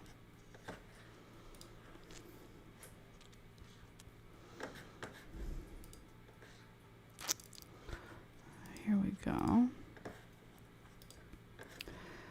All right, so this morning I had a nice looking, hold on.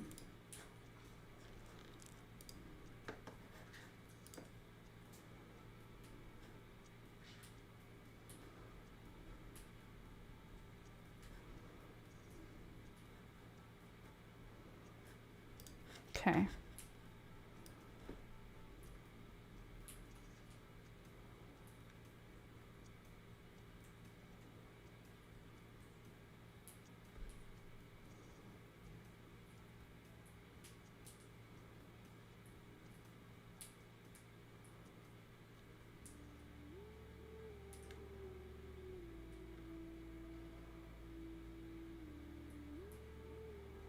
There. Okay, sorry, I was just trying to get the centering. Here's my goldenrod, which is doing very well right now. It's just about to flower. Honestly, I should have harvested the goldenrod last week if I wanted to use it for natural dye. At this point, it's a little late because now it's got flowers. You want to harvest it just before the flowers open. So I'll probably just let them bloom this year. But here is the firecracker vine. Is it not the coolest thing? Look at how pretty it looks. Do you see how red and yellow and white? It shifts from dark red to orange to yellow to white, all on one flower. Isn't that neat? Like, what are you doing? Who told you to do that? What an interesting thing. It feels interesting. Anyway, lots of flowers coming off of one plant right now, which is amazing. Very happy. Look at all those flowers. Isn't that cool? All off one vine, one seed made all of this. So cool. And it was direct seeded. I didn't grow this like in a pot. This was just thrown in to the ground. Very cool. I was just really happy with how it's looking. It's covering the sweet pea trellis, which is awesome because the sweet pea trellis has been bare since the sweet peas got pulled off in July. Also, I just wanted you to see this. These nasturtiums are so pretty and I love them so much. And I just want you to know that they exist. Aren't they pretty? Look at them. What? So scrunchy, so crumply. So pretty. And then one more thing. I found katydid eggs on one of my zinnias. Before I knew what they were, I cut the stem and I was like, no, a pest. And then I Googled it and I found out that they were katydids. I hate katydids, but they're not technically like a pest. They don't do anything really harmful in the backyard. So I just threw the stem back outside. Apparently these won't even hatch until next year. So I don't know that it was the best decision to lay it on my zinnia stem. zinnia stem, but if you see this on a stem, this is what katydid eggs look like. Isn't that interesting? Now you know. There's my houseplants. There's my really, really, really red celosia and my beautiful Cosmo. What a lovely color that Cosmo is. It's almost like I would call it euphoric pink. That's the color of my hair. Very interesting. I agree. I thought so too. Ugh, my stomach. She's growling. She's hungry. Also, Toby did not pee. He just ran and barked at squirrels. And then said, I'm done. I'd like to come back inside now, mother. So, I thought he had to pee because he was asking me to go outside. But he did not, in fact, have to go. All right, let's go back to our crochet. Shall we?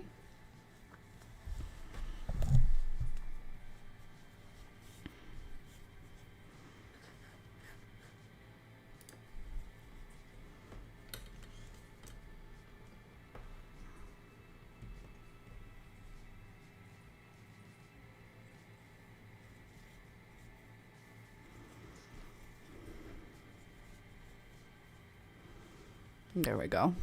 Back to work. Back to crocheting.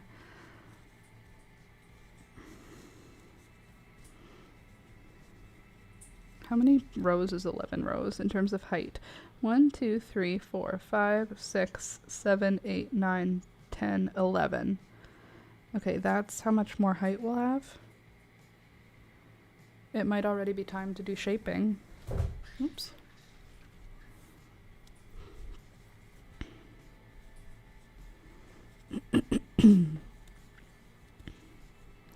Wonder if we'll get this thing done by Alex's birthday. Maybe this is his birthday sweater.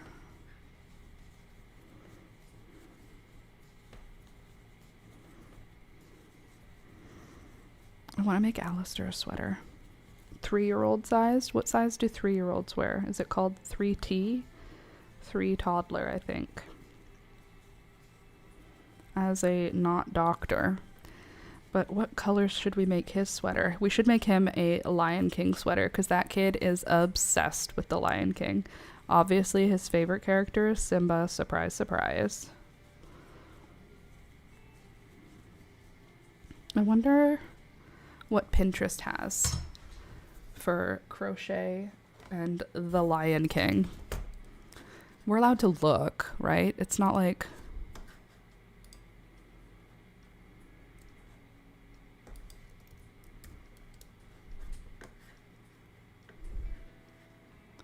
Let's see what they have for... Okay, just deep breaths there. Computer, you can do it. Let's try again. The Lion King crochet.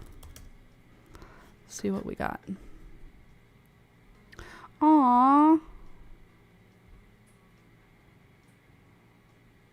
Pumbaa, that's cute. Rafiki. Oh, newborn Simba. That's cute. Those ears are too big. Those are just lions, but okay. These are just generic lions. That's generative AI. This right here. Generative AI. Both of them. I hate that. I hate generative AI making it feel like you could crochet that. It's not. Lion King crochet clothes.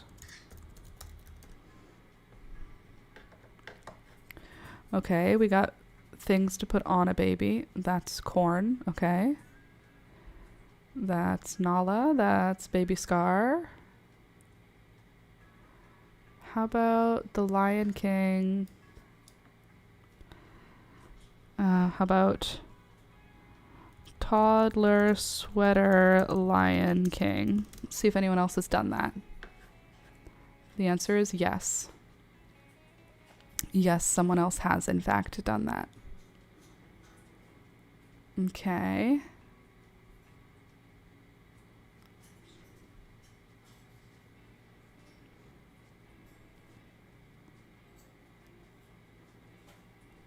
This is cute. Kids' clothes are so cute, but these are not specific to the Lion King. These are just lions. Ooh, Simba hand knit children's. Hakuna Matata.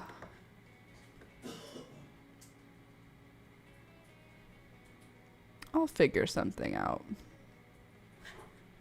You know, if my computer doesn't just die on me in the process. Oh well. Anyway, we can figure out some way to do some kind of thing that is what the kid wants. I'm just saying, all he is into right now is the Lion King. And Heave Away. Play Heave Away. Play the Lion King. Play Heave Away. I want to listen to the Lion King. Can we listen to the Big Lion song? I want to listen to Asawenya. The song is called Circle of Life, Alistair. I want to listen to Asawenya. Okay, it's called The Circle of Life. Well, the first word of the song is Asawenya, Auntie Laura, so I think that it's called Asawenya. He knows all the words. From the day we arrive. The whole thing. He's so smart. He even knows most of the words to Scar's song. Be prepared. That one. Like if I go, yeah, we'll be prepared. For what? He'll reply, for the death of the king. And I'll reply, why? Is he sick? And he says, no, you fools. We're going to kill him. Simba too. And then I say, great idea. Who needs a king? No king, no king. La la la la. And then he says, idiots. This 2.5-year-old says, idiots. There will be a king. I will be king. So stick with me and you'll never go hungry again. He says that. He loves it. He also loves to say, he loves the part where the hyenas go, but where do we feature? And then Alistair goes, just listen to teacher. Also, my sister and her husband are teachers. Alistair doesn't understand what a teacher is. He's not in school yet. He has explained what a teacher is, and then he says, Daddy's a teacher like Scar. And we say, huh? And he says, Scar's a teacher. And we say, Scar's not a teacher. Scar's a bad guy. And he says, and where do we feature? Just listen to teacher. Scar's a teacher. And we say, yes, Scar is a teacher just like Daddy. Daddy is a teacher just like Scar. And then he says, no, Daddy's not like Scar. Uncle Alex is like Scar because they're both really weird. Because Simba says to Scar, Uncle Scar, you're so weird. So Alistair says, Uncle Scar is Simba's uncle. Alex is my uncle. Alex is weird and Uncle Scar is weird. Uncle Alex is weird and Uncle Scar is weird. So Daddy can't be like Scar, even if Daddy's a teacher, because Scar's a teacher, because Scar's like Uncle Alex, not like Daddy. And I'm like, I agree. 100%. He's right. He's right about everything he says. Everything he says is right, and it's always based in something. Like his plans are not random. He bases it in the knowledge he has. Uncle Scar is weird. Uncle Alex is weird. Uncle Scar's a teacher. Daddy's a teacher. How do we make both of those things work together? Daddy and Uncle Alex are good guys. Uncle Scar's a bad guy. I don't know what to do. He's so fun. I love little people speak. I know. The way his brain works and the things that he thinks. Uncle Alex is my best guy. That's what he says. Uncle Alex is my best guy.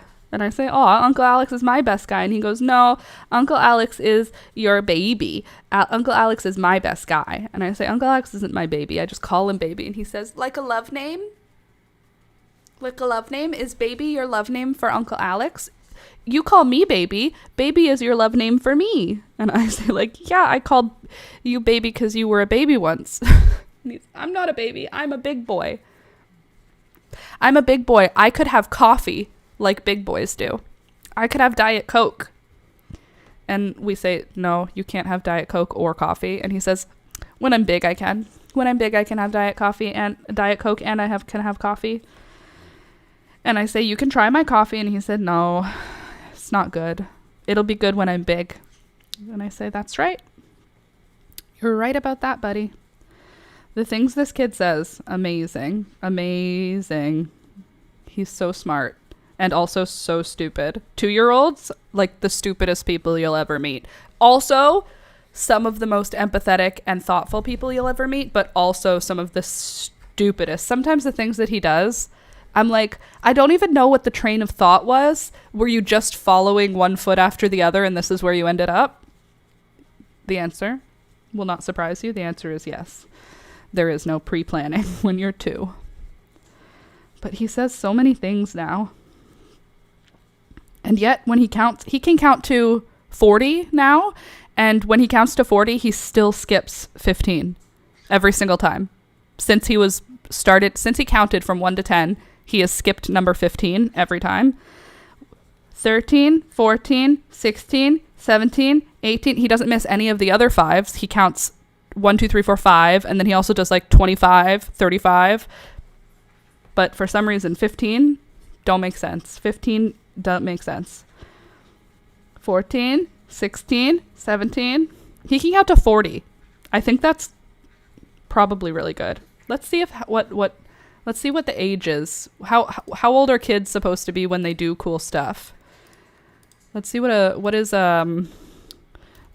milestones should how old is he? He's 24 months this month, or 20. He's 2 years old plus 11 months and 2 weeks. So he's 3. What milestone should a 3-year-old hit? Let's just assume he's 3 because he's 3 in 2 weeks. A 3-year-old should be able to run and jump. He can do that. Walk up and down stairs. Ride a tricycle and a pedal bike. Yep. They can also dress themselves, wash their hands, use a spoon, and build a tower of 6 to 10 blocks. Pfft. This child plays with magnetiles and creates a whole zoo with doors for his animals. Language milestones include speaking in sentences, asking why questions, and having conversations with back and forth exchanges. Cognitively, they can follow 3-part commands, identify colors, engage in imaginative play, and socially, they can share, take turns, and play with other children. All right. Use a cup and a fork well, feed themselves with a spoon, hold a pencil or a crayon with their thumb and forefinger to draw in copy shapes and circles. He can do that. Stack 10 blocks. He can do that. Turn the page of a book one at a time. He can do that. Speak in sentences of 3 to 4 words. Wow. Alistair can speak in sentences of 20 to 30 words. Mummy, are we going to the farm? Or are we going to go to the blue store and then to the farm? Is Auntie Laura coming with us to the farm? Do we have to go get Auntie Laura, or is Auntie Laura going to come to our house? Mummy, can we see Grandma today? I love to see Grandma at the farm.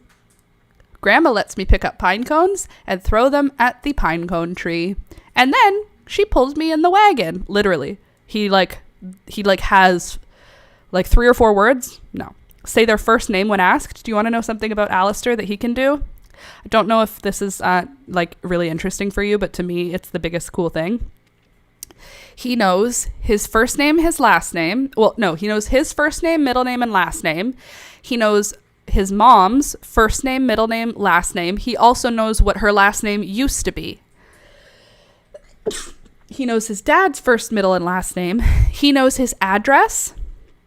He knows my address. He knows my mom's address. He knows our sister in Ottawa's address, and he knows our brother's address, including the street number and the street number and the street name and the town. He doesn't know the postal code, but he knows Auntie Laura lives on this street, on this street, on this street. Auntie Laura lives on this street, in this town.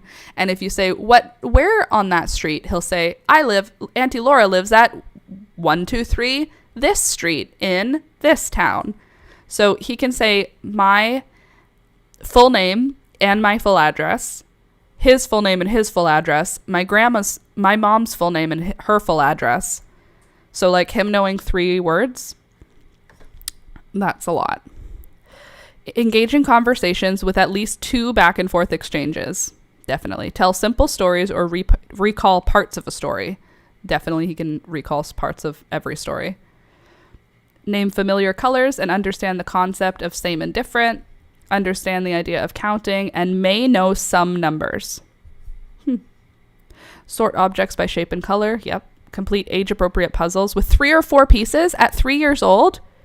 He's doing like 60-piece puzzles. Using imagination to create stories and engage in make-believe play. He does that. Plays with other children, takes turns. Yep. Shows increased interest in new experiences. Yep. He's always having a good time. Engage in imaginative play, being a different character. Yeah, I am the giant. I'm the lady giant, and he's Jack. The differentiate between boys and girls and imitate role models. Show a clear sense of time, understanding of concepts like morning and night. Wow, he's developmentally very ahead or on time. I don't know. No longer a toddler, your 3-year-old can do more things on their own. They're also starting to interact more with other children. This is a perfect age to introduce them to a school or organized play groups. This can let them stretch their skills while learning to socialize.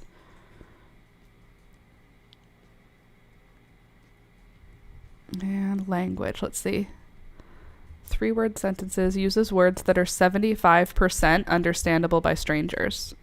I would say he's there. Cognitive, correctly names colors, understands the concept of counting, approaches a problem from a single point of view. Yeah, begins to have clearer senses of time, follows 3-part commands, recalls stories, engages in imaginative play. Negotiates solutions to conflicts. Enters a bathroom and urinates by self. That's a 3-year-old thing. Good to know. Often cannot distinguish between fantasy and reality. Views self as a whole person involving body, mind, and feelings. Aw.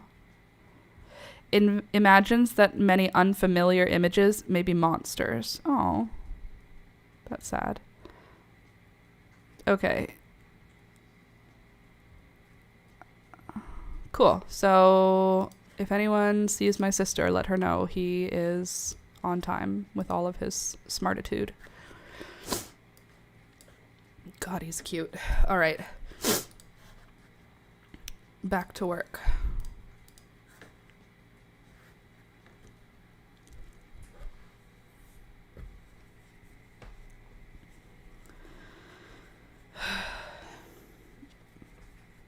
I can't believe I released a mouse into the house today. So dumb. Obviously, those milestones won't count for kids that are bilingual or trilingual. Looking at you, Louisa. Or kids that are... what kids would that not count for?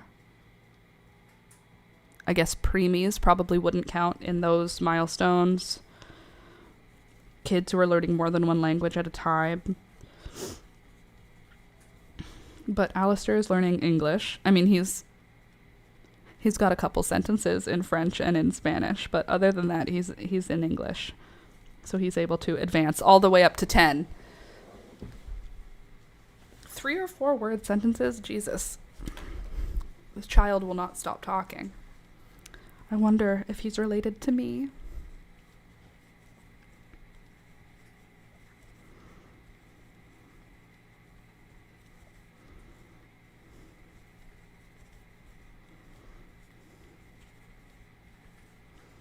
Found my rooting powder. Very good, very good. I don't know where mine is right now. I don't know where I thought was a good place to put it. I feel like... never mind. I can see it. I know where I put it. I put it on the bird supplies shelf. Because I don't have my plant supplies inside yet, except for that powder. And I have rooting powder, and then I have a node hormone. You put it on the nodes and new leaves will come out. And the marker for my plant tags. Love that. I need to get plant tags for next year. I'm going to label the heck out of my plants. Oh, I planted the perennials, by the way. We'll see how they do. They're just in dirt in pots outside, and I'm watering them every day. Hopefully that'll work. Ideally, that's what we'll get, is a functioning group of perennials. It's almost time to start transplanting. Ugh, everything into the spots where they have to sit for the winter. I also have to save seeds from my Apricota Cosmo now and from my Harlequin Jolly Jester marigolds, so I have to just let the plants have the flowers die as opposed to picking flowers, but it's hard because I like making bouquets.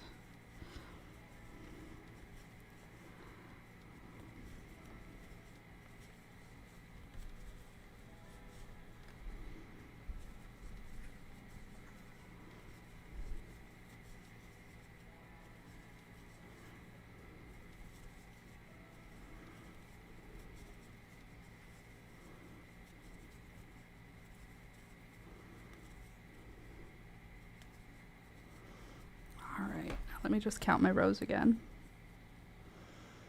1, 2, 3, 4, 5, 6, 7, 8, 9, 10, 11, 12, 13, 14, 15, 16, 17, 18, 19, 20, 21, 22. And then, what was it, 39 I think we said we needed to? So 22, 32, 33, 4, 5, 6, 7, 38, 39. So I have 6 more rows to do before I need to start shaping my front collar.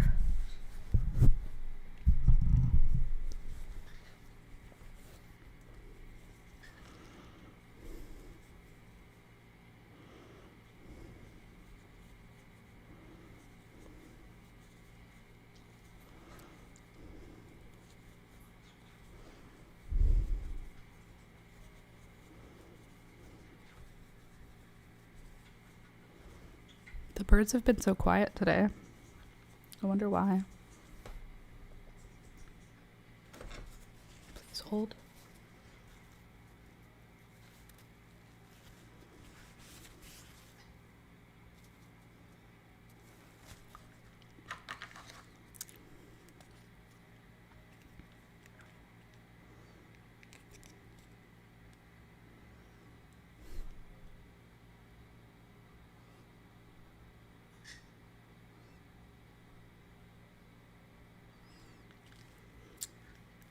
Your nasturtiums are always so pretty.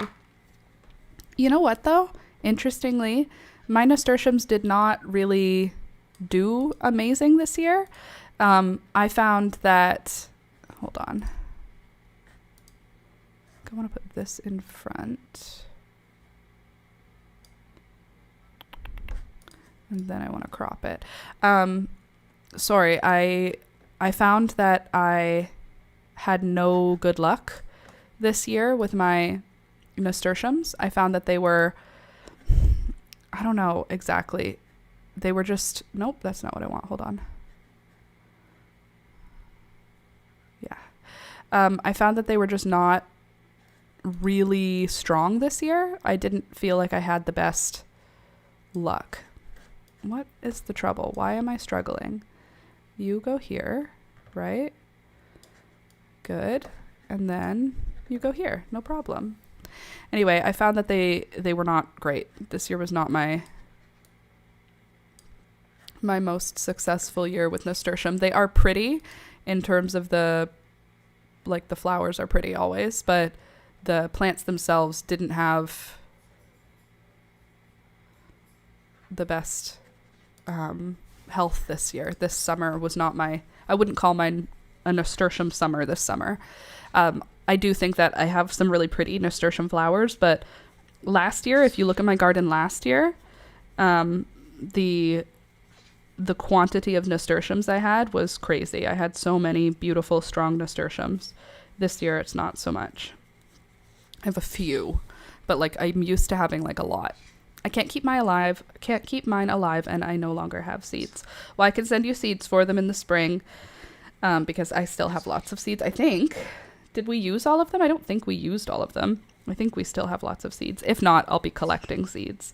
If I have seeds, I will share them. How about that?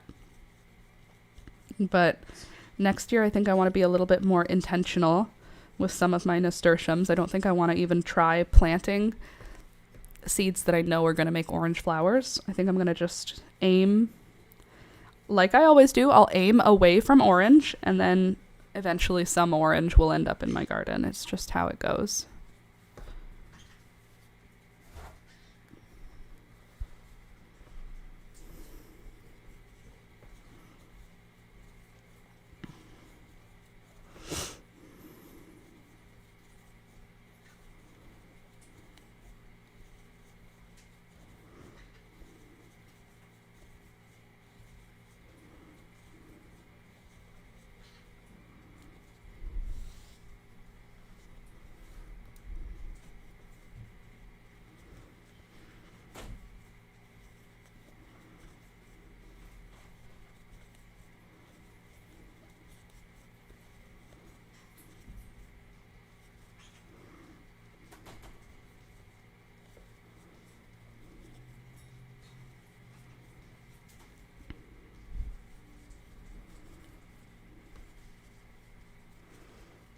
Have a wonderful day, everyone. And you too, Winged Matchbox. Have a good rest of your day. Don't work too hard.